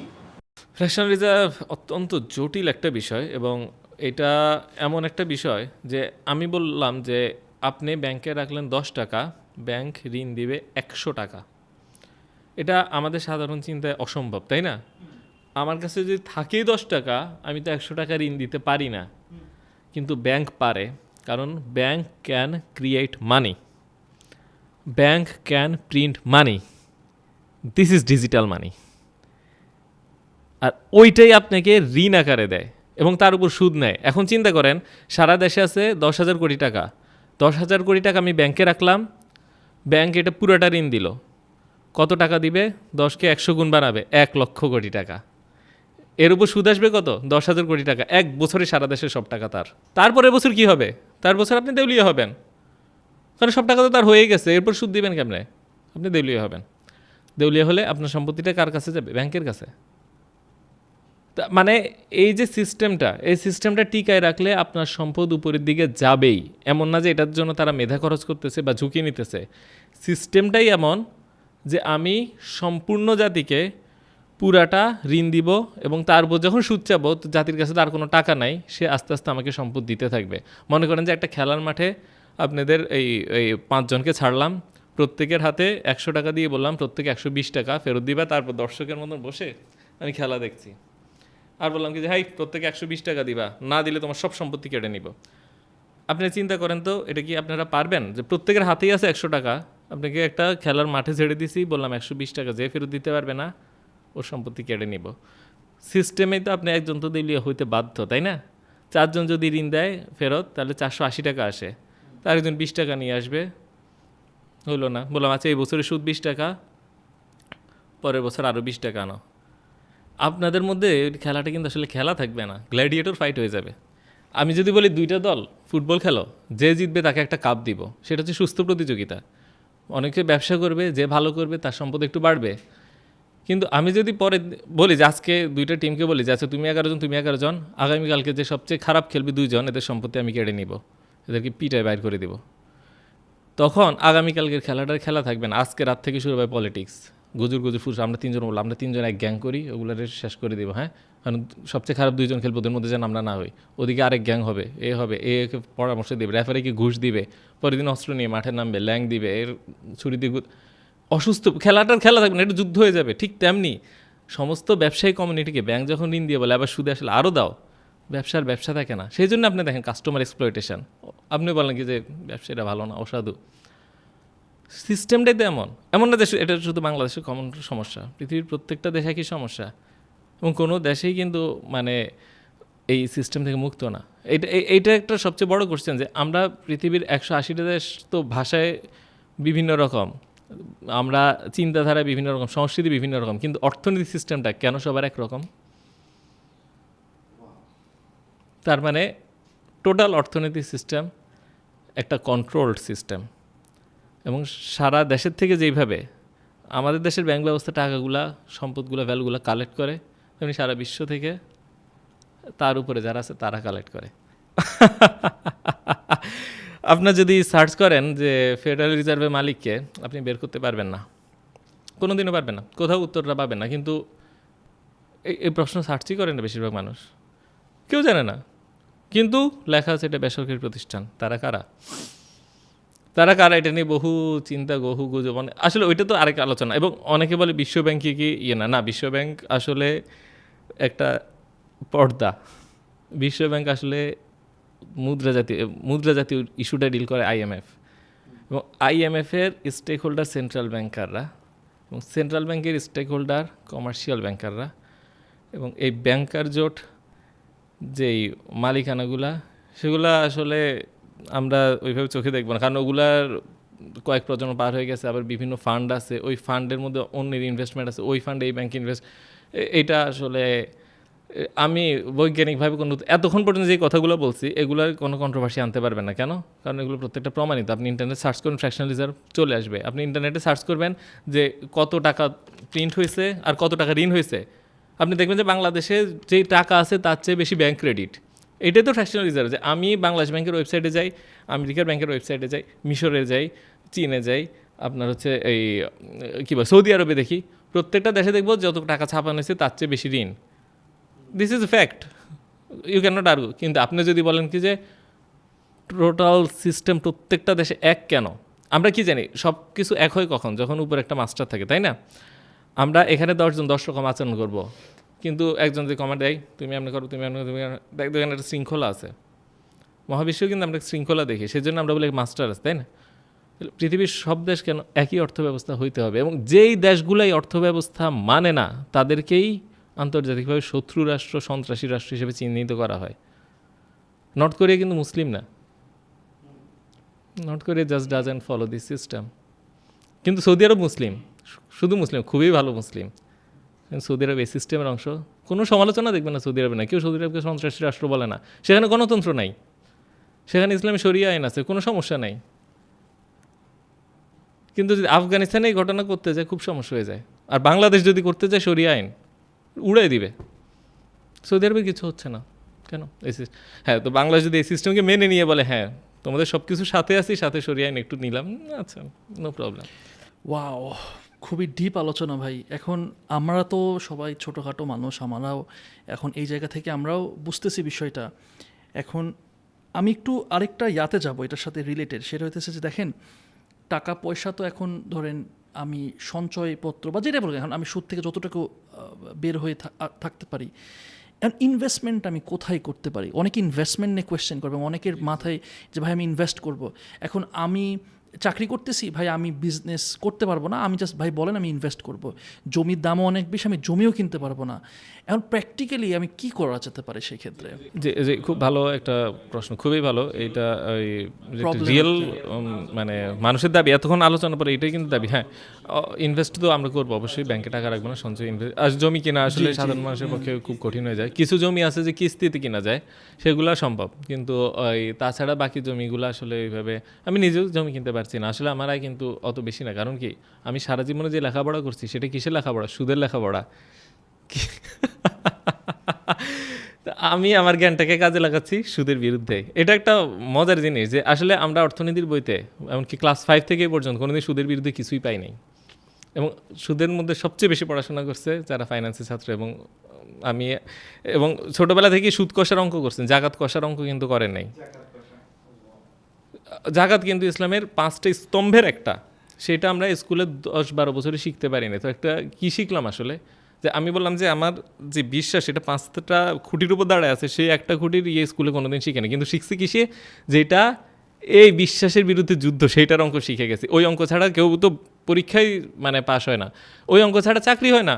BCS যান সুদ কষার অঙ্ক, ব্যাংকে চাকরি যান সুদ কষার অঙ্ক, আপনি প্রাইমারি স্কুলের টিচার হতে যান ইসলাম ধর্ম শিক্ষা, তাও সুদ কষার অঙ্ক করেই ঢুকতে হবে, নিবন্ধনের পরীক্ষায় সুদ কষার অঙ্ক। তো দেখছেন আপনি পুরা আমাদের যে এডুকেশন সিস্টেমটা, সেটাতে কোথাও সুদের বিরুদ্ধে কিছু নেই। কোনো অর্থনীতিবিদকে দেখছেন যে সুদ যে খারাপ সেটা নিয়ে কথা বলতে?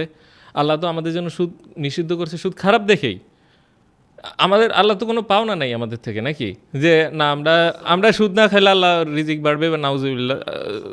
হ্যাঁ, তো বা রাসুলের কিছু পাওয়া নাই, রাসুল তো মারা গেছে সাল্লাম, রাসুল সাল্লামে কিন্তু পাওয়ার কিছু নাই এখান থেকে। তো তাহলে এই মানে সুদ আমাদেরই পাওনা, কিন্তু আমরা এত ক্ষতিকর একটা বস্তু নিজের জন্য হালাল করছি, নিশ্চয়ই এটার এফেক্ট আছে, রাষ্ট্রীয়ভাবে হালাল করছি, এফেক্ট আছে। সে এফেক্টটা কোনো অর্থনীতিবিদ কেন দেখায় না? এই প্রশ্নটা যখন আমার মাথায় আসে তখন আমি চিন্তা করলাম আইদার ইসলামী ফেথকে রং হইতে হবে অথবা সুদকে ভালো হইতে হবে, একসাথে দুইটা সম্ভব না। সুদও খারাপ, ইসলামও সত্য, এটা সম্ভব। সুদ ভালো, ইসলাম সত্য, হয় ইসলামকে ত্যাগ করতে হবে, নয় আমি সারা জীবন যে অর্থনীতি শিখছি সেখানে একটা গ্যাপ ছিল, গ্যাপে আমাকে বের করতে হবে। সেখান থেকে অনুসন্ধান করতে করতেই আজকে এই পর্যায়ে পর্যন্ত আসা, এবং এইটার পিছিয়ে দীর্ঘ শ্রম আছে। এবং আজকে আমার অনেক বইও আনতে বলছিল যে অনেকে জানতে চাবে যে আপনার এই সব কিছু যদি আমি বই আকারে একটা আলোচনার মধ্যে পাইতে চাই, তো সেই বইগুলা আপনারা আমার নাম দিয়ে সার্চ করলে আশা করি পাবেন। আজকে আনতে পারি নাই ব্যস্ততার কারণে, তো তাহলে আর কি জিনিসগুলো খুব ভালোভাবে বুঝবেন। আচ্ছা, এবার ওই প্রশ্নটার উত্তর দিই। আমি আসলে এক প্রশ্ন তো দিই একটু, তো সেটা হচ্ছে যে ইনভেস্টমেন্ট কোথায় করব। সবচেয়ে ভালো হয় যদি আপনার বিশ্বস্ত কোনো পার্টনার পান, তার সাথে যদি ইনভেস্ট করেন, সেটা হচ্ছে কি যে 1 নম্বর।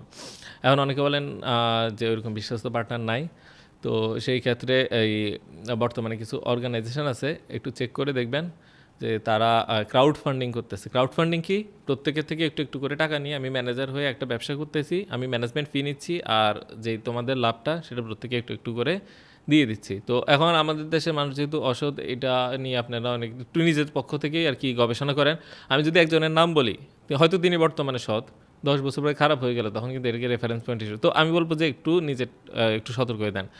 আর আসলে যে শেয়ার ব্যবসায় যে ইনভেস্টমেন্ট, আমরা যদি শেয়ার বাজারে ইনভেস্ট করি সেটা কতটা মানে হালাল বা সরি ইস্যু আছে কিনা, মোটা দাগে শেয়ার বাজারে যে ইনভেস্টমেন্ট সেটা একটা ক্রাউড ফান্ডিংয়েরই অংশ।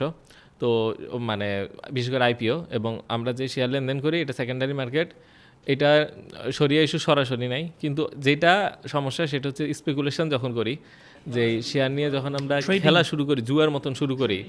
হ্যাঁ, ট্রেডিংটা যখন আমরা ওই ইনভেস্টমেন্ট হিসেবে করি না, স্পেকুলেশন হিসেবে করি। এই কথাটা ওয়ারেন বাফেটও বলছে, ইনভেস্ট ডোন্ট স্পেকুলেট। আমরা ভাবি এই যে এটা উপরের দিকে উঠতেছে, হ্যাঁ উঠবে, কিনে ফেললাম, বেচে ফেললাম, এই যে ইয়েটা আমরা রিয়েল ইনভেস্ট করতে চাই না। আমরা ভাবি যে এটা একটা ম্যাজিক মেশিনের মতন, টাকাটা দিব জুয়ার মতন ম্যাজিক মেশিন করে টাকাটা, এইভাবে যে এই ধরনের ইনভেস্টমেন্ট হয় এটা হবে না। লং টার্ম ইনভেস্ট করতে হবে, একটা কোম্পানির ফান্ডামেন্টালস দেখে বুঝে শুনে এই কোম্পানিতে ইনভেস্ট করবেন। সেই কোম্পানি যদি নিজে কোনো হারাম ব্যবসা না করে, নো প্রবলেম। এখন আপনি একটা ব্যাংকের শেয়ার কিনে বলেন আমি তো শেয়ার মার্কেট থেকে কিনছি, কোনো অসুবিধা নেই, বা আপনি কেরুয়ান কোম্পানির তো শেয়ার বেচে না, যাই হোক যদি ব্যস্ত কিনে বললেন যে না কোনো অসুবিধা না, এটা না, কোম্পানির ব্যবসা হালাল হতে হবে। এই ক্ষেত্রে অনেকে বলে আচ্ছা কোম্পানি তো সুদের কিছু লেনদেন করে বা ঋণ নেয়, বা আপনার কোম্পানির পোর্টফোলিওতে নিজেই হয়তো সুদের সাথে কিছু কিছু সম্পৃক্ত আছে, সেই ক্ষেত্রে কি আমি হালাল হবে কিনা। তো সেই ক্ষেত্রে সেফ হচ্ছে কি যে ওইসব কোম্পানিতে না যাওয়া। কিন্তু আপনি যদি এইভাবে এজেন্সিশিপ দেখেন, এই ধরনের একটা ফটো আছে, আমি ফটো নিয়ে নিজে কোনো মন্তব্য দিই, মানে দুইটা দৃষ্টিভঙ্গি আছে। অনেকে বলে না ওই কোম্পানিকে ভালো করার নিয়তে, এবং যখন ভোট দিব এই ইস্যুটাকে তুলব এই নিয়তে আমি কিনতেছি। যদি 50%-এর কম হয় সে সুদের সাথে লেনদেন, এবং মূলত ব্যবসা হয় যে কিছু সুদযুক্ত আছে। তো আমার ইন্টেনশন এটা, আমি এই সুদমুক্ত চাই, কিন্তু আমার উপর ডিরেক্টর বোর্ড চাপাই দিছে, সো এটা আমি অনিচ্ছাকৃতভাবে নিচ্ছি। কিন্তু ওভারঅল যেহেতু এটা একটা ব্যবসা, সো আমি ব্যবসা ইনভেস্টর হিসেবে আছি। তো এটা একটা সলিউশন হিসেবে অনেকে ফতোয়া দিচ্ছেন। আর শেয়ার মার্কেটের জাকাতটা কিছু কমই আসে, গোল্ডে যেরকম জাকাত অনেক বেশি আসে, শেয়ার মার্কেটে জাকাত কম আসে। কেন? কারণ আপনি শেয়ারের ফুল ভ্যালুর উপর কিন্তু জাকাত দিতে হয় না। কেন? কারণ একটা কোম্পানির ফিক্সড অ্যাসেট আছে, কারেন্ট অ্যাসেট আছে। ব্যালেন্স শিট দেখলে দেখবেন যে কারেন্ট অ্যাসেট সামান্য, ফিক্সড অ্যাসেট অনেক। কারণ ফ্যাক্টরি, মেশিন এগুলোর উপর তো জাকাত নাই। সেই জন্য আপনি কোম্পানির ব্যালেন্স শিট দেখে কারেন্ট অ্যাসেট যতটুকু, ধরা যাক 10% কারেন্ট অ্যাসেট, তো আপনি আপনার টোটাল ইনভেস্টমেন্টের ওই কারেন্ট অ্যাসেটের পার্সেন্টটুকু খালি জাকাত দিবেন, খুব অল্প। এবং আরও মজার ব্যাপার হচ্ছে যে কারেন্ট লাইবিলিটি যেটা থাকে, ঋণ যে ওইটা আবার বাদও যায়, তো দেখা গেলো তেমন একটা জাকাত আসে না। শেয়ার মার্কেট একটা ভালো উত্তম, স্পেকুলেশন থেকে মুক্ত থাকতে হবে। আর যেসব কোম্পানি হেভিলি সুদের সাথে যুক্ত ওগুলোর থেকে যথাসম্ভব মুক্ত থাকতে হবে। তো এইভাবে ইনভেস্ট করতে পারেন, এটা আমার না, মনে না, হয়। অনেক অনেক কথা বলে ফেলছি ইনভেস্টমেন্ট, আমার কিন্তু মূল লেখাপড়া ইনভেস্টমেন্টই। আমি যে সিএফএ, আমার মূল লেখাপড়া ইনভেস্টমেন্টে, কিন্তু ওই স্পেকুলেশন আর সুদের সম্পৃক্ততা একটু বেশি থাকায় আমি অনেক সময় যেতে পারি না। এবং কিছু কিছু মিউচুয়াল ফান্ড আছে যেগুলা নাম ইসলামী মিউচুয়াল ফান্ড, যারা শুধুমাত্র যেই শেয়ারগুলা এই মানে এই সুদের সাথে বা অন্য হারাম ব্যবসার সাথে জড়িত না, শুধুমাত্র ওখানে ইনভেস্ট করে। তো এরকম মিউচুয়াল ফান্ডে ইনভেস্ট করলে আপনার টেনশন করতে লাগবে না, আপনি আপনার টাকাটা দিবেন, যে করার সে করবে। তো বলে রাখবেন যে স্পেকুলেশন না যায়, যেন রিয়েল ইনভেস্ট করে। এইটাই আমি তো আসলে এটা তুলে একটা আনতে সময়। চাচ্ছিলাম যে ওই যে যেটাকে বলে এসআইপি একটা আছে, যেরকম ইসলামিক যেটা সুকুকের যদি আপনি একটু করতেন আর কি, যে কয়েকটা জিনিস আছে, এটা যদি একটু আমাকে মানে আমাদের অডিয়েন্সের উদ্দেশ্যে আর একটু যদি বল, কিছু সারিয়া বেসড কিছু আছে আর কি, আপনার হইতেছে যে ফাইন্যান্স ইনস্টিটিউট আছে আর কি। আচ্ছা আচ্ছা আচ্ছা, সুকুক যেটা সেইটা একটা জিনিস, আর শরিয়া বেস যে হ্যাঁ, অ্যাসেট ওটা ম্যানেজমেন্ট সেটা আরেকটা। তো বর্তমানে দেখলাম কিছু কিছু ব্যাংকও আর কি শরিয়া বেসড ইসলামী অ্যাসেট ম্যানেজমেন্ট করছে। এরা ভিতরে কি করছে এই তথ্যটা আসলে বাহির থেকে পাওয়া ডিফিকাল্ট। অনেক সময় তারা মার্কেটিং করে, দেখা গেলো সারা জীবনে সে হালাল ব্যবসা কোনো কিছুর সাথে নেই, হঠাৎ করে একটা প্রোডাক্ট খুললো। আসলে এটা আমার জন্য একটা টেনশনের বিষয় যে বুঝতে এটা পারছি। ব্যাপারে না, কি বুঝতে মন্তব্য পারছি। দিব। বাট তো অপশন আছে, আমি এটা কিন্তু বলতেছি। আমি হ্যাঁ, আমি of course চাইতেছি না যে option আছে। অডিয়েন্স শুধু প্যানিক হোক, ভয় পাক, আমি এটা চাইতেছি না। না না না না, মোটেও না। ইসলাম ইজ বিউটিফুল। আপনি কারাবন্দি আছেন, আপনি কারাগার থেকে মুক্ত হবেন, আপনি তো প্যানিক করবেন যে আমি এখন কোথায় থাকবো। কারণ এটা তো আপনার ঘর ছিল কারাগার, আপনি তো আবার ঘর তৈরি করতে হবে। আপনি বলেন আমি খাবো কি, আপনাকে তো ফসল ফলাতে হবে। It's a panic when you live in prison. বুঝে গেল? তো ভয়ের কিছু নাই, জাস্ট আমি তো বেঁচে আছি নাকি আমি তো ভালোই আছি আলহামদুলিল্লাহ, আমি চিন্তামুক্ত আছি না। আমি তো ওই না খাই রাখাই না লাগদিন, আল্লাহ নীলতিমিকে খাওয়াচ্ছে না। একটা নীলতিমি যে পরিমাণ খায় আপনি সারা জীবনে জানি না অতটুকু খাইতে পারেন কিনা, ও তো সুদমুক্তভাবে খেয়ে যাচ্ছে। তো আপনার চিন্তা কি? একটা হাতি খাচ্ছে না বনে জঙ্গলে, যে হাতি সে কার চাকরি করে, কার থেকে সুদ নেয়, কিসের চিন্তা? ওইটা বাদই দিলাম, যে ইস্যুটা ছিল সুকুক আর এগুলো। হ্যাঁ, ওই যদি কেউ ভালোভাবে ওই মিউচুয়াল ফান্ডটা ম্যানেজ করে, যেটা বলছেন আলহামদুলিল্লাহ খুব ভালো। তার চেয়ে ভালো হয় উনি যেটা বলছে যে আমরা যারা সত্যিকার বিপদগ্রস্তদেরকে যে মুশারিকা সিস্টেমে যদি বারবার ইনভেস্টমেন্ট করে, আর যদি ক্ষুদ্র ঋণ সেখানে কর্জে হাসান আনতে পারে। এই যে আমরা যে দেখি বর্তমানে ক্ষুদ্র ঋণ প্রতিষ্ঠানের নাম বলবো না, তারা তো অনেক সুদ নেয়, কিন্তু নাম বললে আবার সমস্যা হয়ে যায়। যাই হোক, সুদখোর বলে মাইন্ড করে। তো এখন ব্যাপার হচ্ছে যে এগুলা যদি কেউ মানে এইসব প্রতিষ্ঠানে কিন্তু অনুদানের অভাব হয় না, আপনারা জানেন এইসব এনজিওগুলার। তো তারা অনুদানটা ম্যানেজমেন্ট কস্ট নিয়ে যদি কর্জে হাসানা করতে পারে তাইলেও চলে। আর যদি কর্জে হাসানার জাস্ট এই ট্রানজ্যাকশানের জন্য যে ম্যানেজমেন্ট কস্টটা আসে সেটা যদি আপনি বিয়ার করেন, কিছু মতামত আছে যে এটা হালাল, যে আপনি সুদ দিবেন না, শুধুমাত্র যেই ট্রানজ্যাকশানটা করতে যে ফিটা লাগছে ধরে যাক সেইটা নিতে পারবেন। ধরে যাক আপনাকে আমি কর্জেশনে দিব, আবার ফেরত নিব, তো একটা লোক পাঠাইছি, তো এখন ওই লোককে আপনার কাছে টাকা দিয়ে আনতে তার রিক্সা ভাড়া লাগছে বা কিছু, আপনি ওকে ওই টাকা বললাম যে ওকে ওই টাকা দিয়ে দিও। ঠিক তেমনি যদি একটা প্রতিষ্ঠান চালানোর জন্য জাস্ট রিলেভেন্ট একটা ফিক্সড কস্ট নিতে পারে সবার থেকে, এটা এই সুদের হারের মতন না, এটা কিছু শর্ত আছে, ওইভাবে নিতে পারে, তাও নিতে পারে। যাই হোক, আর যেটা বলছিলাম সুকুক নিয়ে মনে হয় বলছিলাম, যে সুকুক কিন্তু আসলে হচ্ছে বন্ডের একটা অল্টারনেটিভ এবং খুব নাইস একটা অল্টারনেটিভ। সুকুক যদি কেউ রাইট ওয়েতে করতে পারে সেটা খুবই সুন্দর একটা সিস্টেম। এটা কীরকম, ধরেন আপনি বললেন যে আমার হাতে 10 কোটি টাকা আছে, আমি ফিক্সড রিটার্ন চাই, মোটামুটি ফিক্সড, একদম ফিক্সড তো আসলে সম্ভব না। তো এখন আমরা 10 জন আছি, প্রত্যেকের হাতে 1 কোটি, তো একটা বাড়ি করতে লাগবে 10 কোটি। এখন 10 কোটিটা নাই, 1 কোটি টাকা দিয়ে বাড়ি হয় না। তখন কি করব, 10 জন 1 কোটি টাকা জমা দিব, একজন ব্যক্তি 10 কোটি টাকা দিয়ে বাড়ি করে প্রতি বছর বছর আমাদের ভাড়া তুলে দিবে।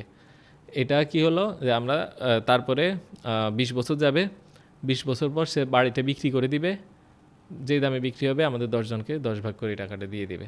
জাস্ট বন্ডের অল্টারনেটিভ। বন্ড কী ছিল, যে আমরা এই ঋণ দিব, আবার টাকা ফেরত পাবো, মাঝখানে লাভ পাবো। তো এখানে কী করলো, টাকা দিলাম, বাড়ি করলো, ভাড়াটা ভাগ করে দিল, তার বাড়িটা বিক্রি করলো, এবং এইটা এই ইনফ্লেশন অ্যাডজাস্টেড। আমরা যেমন দেখি টাকার ভ্যালু কমে যাচ্ছে, সেজন্য আমাদের লস হয়ে যাচ্ছে, এখানে এটা হবে না।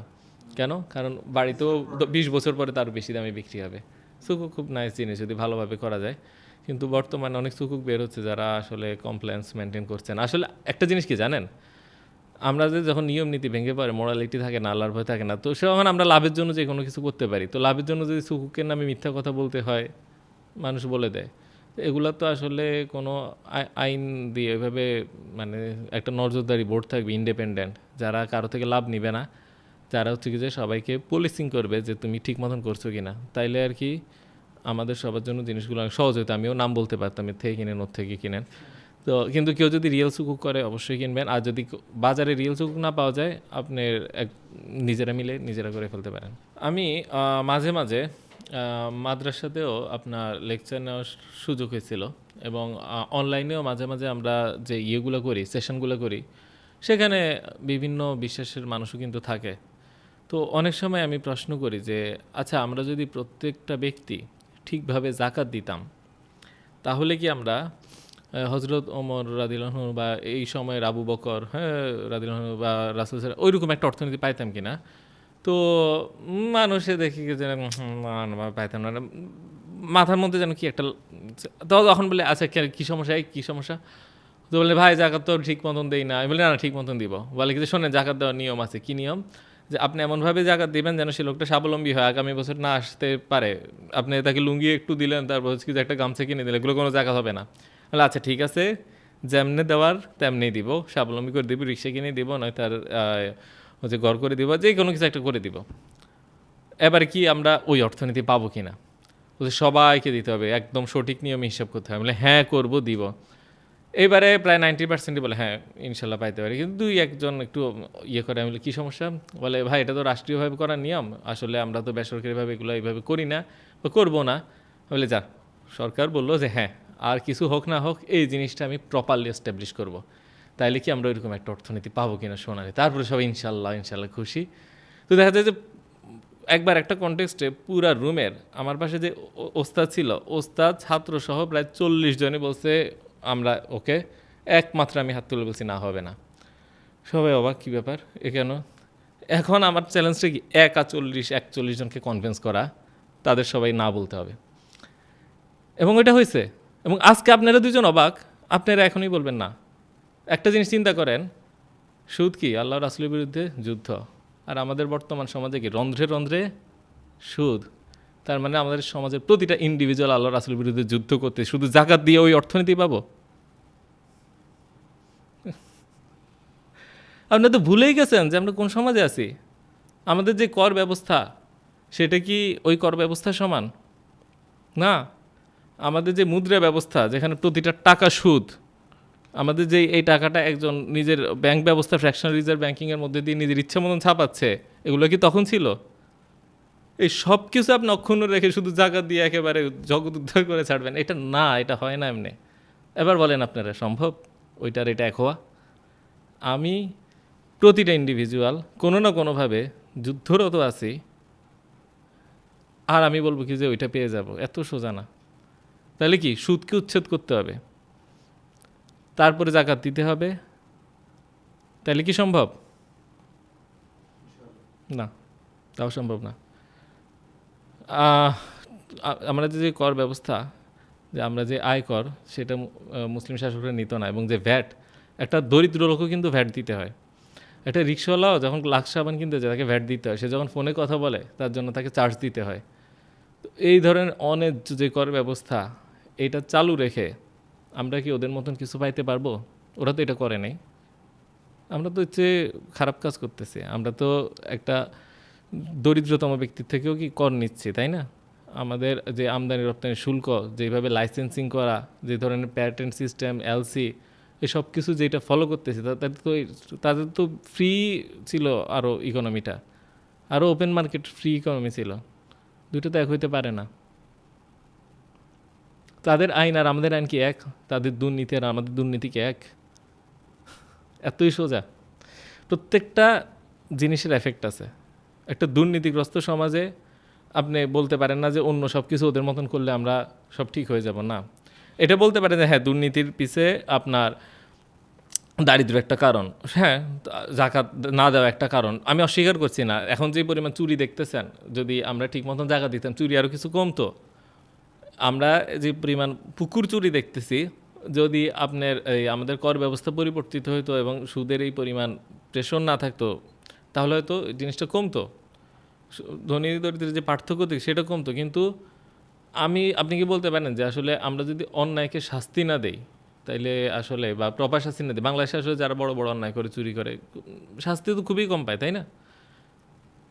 তো এইভাবে তো আসলে হয় না। তো আসলে এইটাই এখন আপনি বলেন যে এইভাবে কিন্তু 40 জনে কিন্তু লাস্টে এগ্রি করছে আমার সাথে, না শুধু জাকাত দিয়ে হবে না। সুতরাং জাকাত ভিত্তিক অর্থনীতি বলে মানে কোনো বয়ানে আপনারা বিলিভ করবেন না। আপনি বলবেন যে টোটাল যে আদর্শ অর্থনীতি ব্যবস্থা সেইটা, এটা যে মানে আমি বলি কি যে একটা আদর্শ অর্থনীতি ব্যবস্থা তোমরা প্রতিষ্ঠিত করো যেখানে কি হবে, যেখানে আপনার এই বৈষম্য কম থাকবে, যেখানে প্রত্যেকটা মানুষ সুযোগ সুবিধা পাবে। এখন তো আসলে আমরা সবাই সুযোগ সুবিধা পাই না। আমরা তো যেই কোন পরিবারে জন্মাই অনেকটা তার উপরেই নির্ধারিত হয়ে যায় যে আমরা কি চাকরি করব, কি পরিমাণ আমাদের সমাজে ইনফ্লুয়েন্স থাকবে, কে আমার কথা শুনবে, কে শুনবে না। আজকে যদি আমার 1000 কোটি টাকা থাকতো, আমার কথা মানুষ শুনবে না মানে পারলে লিখে রাখবে, এই অবস্থা করতো। কিন্তু আমার চেয়ে আরও জ্ঞানী কিংবা ওই 1000 কোটি টাকার চেয়ে মালিকের চেয়ে আরও অনেক জ্ঞানী মানুষ যদি কথা বলে, কত মূল্যবান কথা বলে সেটা কেউই শোনার লোক নাই। তার কথার মূল্য কে? ব্যক্তি হিসেবে আপনার যত টাকা আপনার কথা তত মূল্য, এরকম একটা পুরোপুরি সরলরেখা না হলেও এরকম একটা সিস্টেম কম বেশি দাঁড়াইছে। তার মানে কি আমাদেরকে আদর্শ অর্থনীতি ব্যবস্থা করতে হবে যেখানে আমাদের ইনইকুয়ালিটি কম থাকবে। ইনইকুয়ালিটি একটা বিগ প্রবলেম, যেখানে আপনার টাকা কম আছে দেখে কেউ আপনাকে অসম্মান করবে না, যেখানে একজনের 1000 কোটি টাকা আছে দেখে আপনি তাকে সালাম করে জন্মের ব্যাপারটা তা না। হ্যাঁ, মানুষ হিসেবে সালাম দিবেন, কিন্তু এমন না যে সে আপনার জীবনের উপর নিয়ন্ত্রণ আনবে। আপনি কি লেখাপড়া করেন, আপনি কি মিডিয়াতে কি দেখেন, আপনি কি খান, সব কিছুর উপর তার নিয়ন্ত্রণ যাবে, এরকম থাকবে না। এখন এই যে ইনইকুয়ালিটি, এটা কমানোর জন্য আমরা দেখি যে কল্যাণ অর্থনীতি বা ওয়েলফেয়ার ইকোনমি যেটা নর্থ ইউরোপে আছে, আমি কিন্তু ওইসব দেশেই ছিলাম, পড়াশোনা করেছি। তারা কি করে, তারা ধনীকে ট্যাক্স দেয় অনেক বেশি, মানে 40%, এমনকি হাইস্ট ট্যাক্স স্ল্যাব নরওয়েতে আপনার 60-70%-এও পৌঁছে যায়। তো মানে আপনার আয় কিছুই থাকে না, মাত্র 30-40% আয় নিজের পকেটে ঢুকাইতে পারেন। ওই পরিমাণ ট্যাক্স দিয়ে তারা সবার জন্য বেনিফিট দেয়, যে সমাজের সবার জন্য যে সাধারণ বেনিফিট সেগুলো দেয়, যে আপনার যে এডুকেশনটা ফ্রি, আপনার ছোটোবেলা থেকে একদম ইউনিভার্সিটি লেভেল পর্যন্ত এডুকেশনটা ফ্রি। তারপরে আপনার যেই স্টুডেন্টদের জন্য ওই যে ট্রান্সপোর্টেশন সেটা অনেক সাবসিডি করা থাকে। তারপরে হচ্ছে যে আপনার ওই যখন সন্তান হবে, যেই সন্তানের যতগুলো সন্তান হবে ততগুলো সন্তানের হাত খরচ দেওয়ার জন্য আপনি টাকা পাবেন। তো একটা ফ্যামিলি রেস করার জন্য কিন্তু এটা একটা বেশ মজাদার, যে আপনার সন্তান হওয়ার সাথে সাথে আপনাকে ক্যাশ দিচ্ছে কিছু, যে কষ্ট করছে সন্তানটা হয়েছে টাকা নাও, এবং প্রতি মাসে মাসে সন্তানকে পালবে একটু টাকা নাও, যত সন্তান হয় তত দিবে। তো এবং ওদেরকে স্কুলে দিবেন, স্কুলেও তারা কি ফ্রিতে লেখাপড়া করতে পারবে, এবং তারা যখন বাসে চলাফেরা করবে অনেক কম খরচে করতে পারবে। এবং যখন আপনি অসুস্থ হবেন, দেখা গেল যে আপনি চাকরি করা অবস্থায় 30 বছর বয়সে হঠাৎ অক্ষম হয়ে গেলেন, 2 পা চলে গেল, বা অ্যাক্সিডেন্ট হলেন, বা অসুখ হয়ে স্ট্রোক করলো, প্যারালে, আপনি যেই বেতন পাইতেন বাকি সারা জীবন ওই বেতনই পাইতে থাকবেন নরওয়েতে। এটা সরকার পেনশন ফান্ডের মাধ্যমে এটা ব্যবস্থা করতেছে। তো এর মধ্যে কি একটা এক ধরনের শান্তি আছে, তাই না? শুনতে তো শান্তি লাগতেছে। ইসলামও কিন্তু একই কাজ করে, যে বর্তমানে যে ওয়েলফেয়ার ইকোনমি সেটা ট্যাক্সের মধ্যে দিয়ে হয়, ইসলামে এটা হয় জাকাতের মধ্যে দিয়ে। জাকাত হচ্ছে কি, যে ইনইকুয়ালিটিটা তৈরি হয় উপর থেকে কিছু সম্পদ নিচে পার করে, এবং এতে কখনো গরিব ছোট হয় না। কেন ছোট হয় না? গরিব ধনীকে বলতে পারে এটা তো আমার হক, তুমি আমার হক মেরে খাইতেছ। এবং ধনী দিয়েও কখনো গর্ব করতে পারে না, আমি তো তোকে দিছি, এটা তোমার হক, বরং আমি কি করব, নিজে ওর বাড়িতে গিয়ে দিব, এটা নিয়ম। কারণ আপনি যদি আমার থেকে টাকা পান, আমি আপনাকে এসে দিব, সেটাতে নিয়ম। তো এখন যদি দেখেন যে ধনীরা গরিবের বাড়িতে বাড়িতে ঘুরে ঘুরে আপনার টাকা দিয়ে যাচ্ছে, দেখেন ধনী দরিদ্রের সম্পর্কটা কত সুন্দর হয়। এখন আমরা কি, ধনী হেট করে গরিবকে, গরিব ঘৃণা করে ধনীকে, একটা যেন টেনশন, একটা ফাইট, দরকার নাই তো। আপনি কল্পনা করে, তারপর হচ্ছে কি যে আপনার এরা এসে আমার পাশের বুয়ার বাড়িতে এসে টাকা দিয়ে যাচ্ছে, বা সে টাকা তার লোককে অন্তত কয়েকজনের বাড়িতে দিচ্ছে, বাকি যেখানে যেতে পারবে না তার লোক এসে দিয়ে যাচ্ছে, বলবে হ্যাঁ যে স্যার পাঠাইছে, নাও। তো সম্পর্কটাই কিন্তু অন্যরকম হয়ে যাবে মানুষের। এটা কি উপর থেকে নিচে কেমনে পার করে। কিন্তু ওয়েলফেয়ার ইকোনমিক্সের একটা সমস্যা কি জানেন, নিচ থেকে যখন সম্পদ উপরে উঠে, যে মেশিন, সেটা হচ্ছে সুদ, সেইটা তারা কাট করে নাই। এইখানে আবার ইসলাম এটাও কাট করছে। ইসলাম বলছে যে নিচের থেকে সম্পদ উপরেও যাইতে দিব না, আবার উপর থেকে সম্পদ যেন নিচে যায় সেটারও ব্যবস্থা করব। এবং শুধুমাত্র এগুলো এস্টাবলিশ করে নাই, এই জাকাতকে ইসলামের মূল 5 স্তম্ভের একটা দিয়ে দিছে। মানে অর্থনীতি ইসলামে কত গুরুত্বপূর্ণ, আর কোনো ধর্মে কিন্তু এটা পাবেন না। আপনি অন্য কোনো ধর্ম পাবেন না যেখানে বলতেছে কি যে পুরা ধর্ম দাঁড়ায় আছে যে 5 পায়ের উপর, তার মধ্যে একটা হচ্ছে কি যে ওয়েলথ ডিস্ট্রিবিউশন ঠিক করা। গরিবের প্রতি কতটা, মানে গরিবের জন্য কিন্তু আসলে এতটা ইয়ে করা যে আমার ধর্মের 5টা অংশের একটা দিয়ে দিছি গরিবের জন্য, এবং এটা ধনীর হক, দুঃখিত, এবং এটা গরিবের হক, ধনী এসে এসে দিয়ে যাবে, এরকম সিস্টেম। শুধু তাই না, সুদকে ইসলাম শুধুমাত্র হারাম করে নাই, বলছে সুদ যে নিবে সে জাহান্নামে থাকবে চিরকাল, এবং এটা যুদ্ধের মতন অপরাধ আল্লাহ রাসূলের বিরুদ্ধে। তাহলে কতটা ইম্পর্ট্যান্ট করছে ইসলাম এই জিনিসটাকে। এবং যে কর ব্যবস্থা এবং ইসলামের যে এই লেনদেনের নীতি, এগুলো যদি দেখেন সেটাও দেখবেন যে খুব ডিসেন্ট্রালাইজ। যে এখন আমরা যেরকম এই মানে প্ল্যান দেখি যে আমরা একটা জিনিসের পণ্যের দাম নির্ধারণ করে দিই, এই কয়েকটা কোম্পানি লাইসেন্স পায়, এরাই খালি লেনদেন করতে পারে, বাকি সবাই হচ্ছে কি যে এদের থেকে কিনতে বাধ্য, বারবার এরা প্রফিট করতেই থাকে, এসব সিস্টেম নাই। এবং গ্রাম থেকে শহরে যেই পণ্য আনা নেওয়া, এটাও যেন ফ্রি হয়, এটা নিয়ে ইসলামের বক্তব্য আছে। এবং যেখানে আনসার্টেনটি আছে, যেমন এই আপনি নিজেও শিওর না যে পণ্যের ভিতর কী আছে। ধরা যাক আপনাকে কি বলবো, যে আমি বলবো যে এই পুকুরে একবার জাল ফেলবো, এটা যা মাছ উঠে ওইটা তোমার কত টাকা দিয়ে কিনবা, এই যে এই ধরনের টেনশন, এই ধরনের আনসার্টেনটি, যে একজন ঠকে যাবে, এটা পর্যন্ত নিষিদ্ধ। এইরকম একটা সিস্টেমে তো আমরা থাকতে চাই যেখানে আমার সন্তান এতিম হয়ে যদি থাকে, কেউ তার সম্পদ ভক্ষণ করবে না। কারণ কোরআনে কি বলছে, সম্পদ ভক্ষণ করা আগুন ভক্ষণ করার সমান। এবং আমি জানি যে আমার এতিম সন্তানকে দান করা হচ্ছে সর্বোত্তম দানগুলোর একটা, এবং তার মাথায় যদি কেউ আদর করে হাত বুলায়, সে পুরাটা চুলের সমান নাকি। এইরকম একটা সমাজে কি আদর্শ সমাজ না, যেখানে আমি নিশ্চিন্ত, আমি যদি মরি আমার সন্তানকে নিয়ে কোনো টেনশন নাই। আমি যদি দরিদ্র হয়ে যাই, বিকলাঙ্গ হয়ে যাই, আমি জানি দানের টাকা, জাকাতের টাকা আমার কাছে আসবে, আমার হক হয়ে গেছে। সমাজে যত ধনী ব্যক্তি বাড়বে আমি তত খুশি হব। কেন? আমি আমি তত বেশি পাবো। ধনী দরিদ্রের মধ্যে ভালোবাসার সম্পর্ক সৃষ্টি হয়ে যাবে। এরকম একটা সমাজ কি আপনার কাছে শুনতেই তো ভালো লাগতেছে, তাই না? কিন্তু ওটাকে আমরা টক্সিক করছি, অনলাইনে গালিগালাজ করি ইসলামের নামে। আল্লাহ মাফ করক। রাসূল সাল্লাল্লাহু আলাইহি ওয়াসাল্লাম তো সাহাবীরা তো গালিগালাজ করা তো মনে হয় না কোনো সোয়াবের কাজ বলে কোথাও কোনো হাদিসে দেখছেন যে রাসূল গালি দিচ্ছে।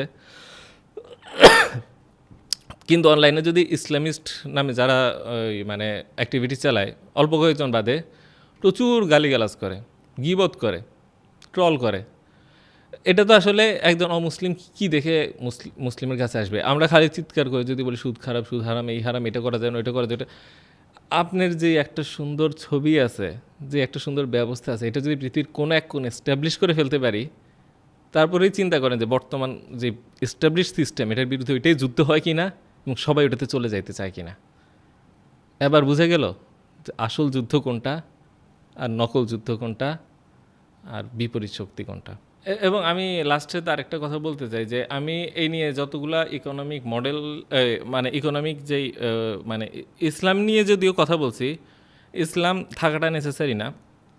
আপনি যে ইকোনমিক মডেলটা বললাম, এটা যে কোনো দেশে যদি অ্যাপ্লাই করেন তারা বেনিফিটেড হবে। এটা যদি আপনি বলেন যে না, এই আজকে থেকে আমেরিকা কিংবা নর্থ কোরিয়া, ধরলাম নর্থ কোরিয়ায়, যে এই কিংবা আপনার চীন বা রাশিয়া, যে কেউ যদি এরকম বলে যে আচ্ছা এখন থেকে আমাদের দেশের জাকাত টাকাত কিছু বলার দরকার নাই, আমাদের দেশের ধনীদের সঞ্চিত সম্পদের এত % ডোনেট করতে হবে। ডোনেট করতে হবে কাদেরকে? এই ক্যাটাগরিকে। এই ডোনেশন দিয়ে কিন্তু রাস্তাঘাট নির্মাণ করা যাবে না, এই ডোনেশন দিয়ে ব্রিজ, মসজিদ, কালভার্ট কিচ্ছু নির্মাণ করা যাবে না, মাদ্রাসা নির্মাণ করা যাবে না, কিচ্ছু করা যাবে না। একমাত্র সরাসরি হাতে টাকা দিয়ে দিতে হবে। ওকে, আমি কিন্তু ইসলামের নাম কিছুই বলি নাই, জাস্ট সে বললো আমি ডোনেশন সিস্টেম চালু করছি। তারপর কি আজকে থেকে সুদ নেওয়া যাবে না? রাশিয়া বললো হ্যাঁ রাশিয়াদের আজকে থেকে সুদ নেওয়া যাবে না। ব্যাংক লেনদেন কেমন হবে? ব্যাংক লেনদেন হবে কেন্দ্রীয় ব্যাংকে সবার অ্যাকাউন্ট থাকবে, এক অ্যাকাউন্ট থেকে আরেক অ্যাকাউন্ট ট্রান্সফার করে দিবে কেন্দ্রীয় ব্যাংকের টাকা, সরকার নিজ অর্থায়নে কর্মচারীদের বেতন দিয়ে দিবে। আমরা সবাই কি সব ধরনের লেনদেন করব, আমরা বিদেশ থেকে রেমিটেন্স পাঠাবো, আমরা গ্যাসের বিল দিব, ব্যাংকের লকারেও জমা রাখবো, এলসিও খুলবো, কোনো সমস্যা নাই, খালি ঋণ নিব না। একটা ঋণমুক্ত দেশ। তারপরে কি, যদি কেউ ক্ষুদ্র পর্যায়ে ঋণ নেয়, ছোটোখাটো ঋণ নেয় ভাই বন্ধুর থেকে, তারপরে সমস্যার কারণে, সৎ মানুষ কিন্তু সমস্যার কারণে ঋণ দিতে পারছে না, জাকাত এসে তাকে বেল আউট করবে। জাকাত টাকাতে কিছু বলা দরকার নেই, তাকে ওই যে ধনীদের সম্পদ বা থেকে বেইল আউট সিস্টেম করবো, হ্যাঁ বেইল আউট করবো বাস। আমাদের দেশে যদি কেউ এতিম হয়ে মারা যায়, ওর সম্পদ খাইলে তাকে কঠোরভাবে আমি শাস্তি দিব। আমাদের দেশে যে দান করবে, দানের মধ্যে শ্রেষ্ঠ দান হবে বিধবা, এতিম এবং অসহায়দেরকে দান। এবং আমাদের দেশে যদি একটা গরিবকে আরেকজন খাইতে নিরুৎসাহিত করে, তাকে বলবো এটাই তুমি অন্যায় করছো, শুধুমাত্র নিরুৎসাহিত করছো, এটাই অন্যায়। এইরকম একটা অর্থনীতি যদি রাশিয়া হয় এবং যদি মার্কেটটা হয় এমন যে মার্কেটে কেউ বাহিরের ইনফ্লুয়েন্স করবে না, মার্কেট হবে ফ্রি, যে প্রত্যেকে নিজের মতন করে লেনদেন করতে পারবে, কোনো একটা নির্দিষ্ট গোষ্ঠী সব লাইসেন্স নিয়ে তারাই সব ব্যবসা করবে, এটাও হবে না। এবং সেই দেশে এই আপনার চুরি দুর্নীতি এগুলো কঠোর শাস্তি দেওয়া হবে। এবং সেই দেশের মানুষ একজন আরেকজনকে গালিগালাজ করবে না, গীবত করবে না, একজন আরেকজনের পিছে অযথা শত্রুতা হিংসাও করবে না, অধিক সম্পত্তির লোভও করবে না, এবং দান করাটাকে মনে করবে জীবনের একটা সেরা পাওনা। ফরগেট ইসলাম, ওই দেশে আপনি যাইতে চান কিনা? কে যাইতে চায় না? ওইটাই তো আদর্শ। এই আদর্শটাই তো আমার দরকার।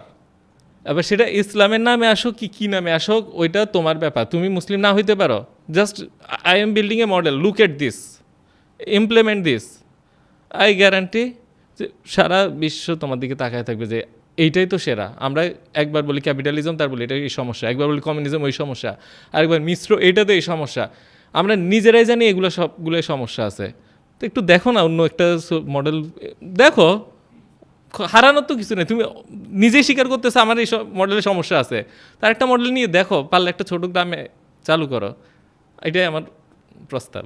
Thank you so much Riya, যে আজকের এই ডিসকাশন থেকে আমরা প্রত্যেকে যদি এখান থেকে নিজেরা একটু করে চেষ্টা করতে পারি, আমি যেই অবস্থায় থাকি না কেন, আমি একা অথবা আমরা দলগতভাবে বন্ধুরা মিলে অথবা কলিগসরা মিলে দেশে থাকি বিদেশে থাকি, নো প্রবলেম, আমি কৃষিকাজের সাথে যুক্ত থাকি বা আইটির সাথে, বা ক্ষমতার শীর্ষে থাকি কিংবা ক্ষমতার নিম্নে, রাইট। নো প্রবলেম, যেই জায়গায় থাকি না কেন, সে যদি সেখান থেকে একটু চেষ্টা করি যে আমি কি আমার অবস্থার পরিবর্তন চাই কিনা, আমি কি সামগ্রিক অবস্থার কিছুটা পরিবর্তন চাই কিনা, সেখান থেকে যদি একটা এফোর্ট রাখার চেষ্টা করি, ইনশাআল্লাহ আমাদের মনে হয় আমাদের এই ডিসকাশনটা তাহলে যেমন অ্যাটলিস্ট আমি যদি এইটা করি যে ভাই আমি অ্যাটলিস্ট সুদ নিব না, এটাই তো আমি ইন্ডিভিজুয়ালি করতেই পারি। কারণ অনেকে আছে হয়তো বা আমরা সুদ নিচ্ছি জেনে না বুঝে, অ্যাটলিস্ট এটাও যদি আমরা করতে পারি, that can be a first step. And then আস্তে আস্তে ধীরে ধীরে হয়তো বা আরও আর আমাদের কাছে দোয়া করে আল্লাহ সহজ করে দিবেন, সহজ করতে হবে ইনশাল্লাহ ইনশাল্লাহ। আর আমি দর্শকদের জন্য একটা কথা বলতে চাই, সেটা হচ্ছে যে আজকে যা কিছু শুনলেন, এরপরে আপনার সামনে দুইটা রাস্তা, শুনলেন খুব মজা পেলেন, একটা লাইক বা কমেন্ট করে ভুলে গেলেন, অথবা আপনি এটা মাথায় রাখলেন এবং সারা জীবন চিন্তা করলেন যে কিভাবে আমি কল্যাণের পথে একটা পা হলেও বাড়াবো। এই দুই রাস্তার মধ্যে কোন রাস্তায় যাবেন সম্পূর্ণ আপনার সিদ্ধান্ত এবং আপনার জবাবদিহিতা, সেটা আপনিই ঠিক করেন তো কী করবেন। অলরাইট, সো আল্লাহ আমাদের কল্যাণের দিকে নিয়ে যাক। আর আজকের এই ডিসকাশনের যদি আরো ইনডেপথ আমরা জানার চেষ্টা করি, যেগুলো মোহাম্মদ পাটোয়ারি ভাই বহু বছর ধরে লিখে আসছেন, তার লেখা প্রায় 8টি বই অলরেডি অ্যাভেলেবল। সেই বইগুলো যদি আপনারা দেখতে চান, ডেসক্রিপশনে সেগুলোর লিঙ্ক দেওয়া থাকবে। সো রিকোয়েস্ট করবো সেগুলো নিয়ে আরো দেখুন, আরো জানুন। সো থ্যাংক ইউ এভরিওয়ান এতক্ষণ ধরে আমাদের সাথে থাকার জন্য। দেখা হবে নেক্সট এপিসোডে। আসসালামু আলাইকুম।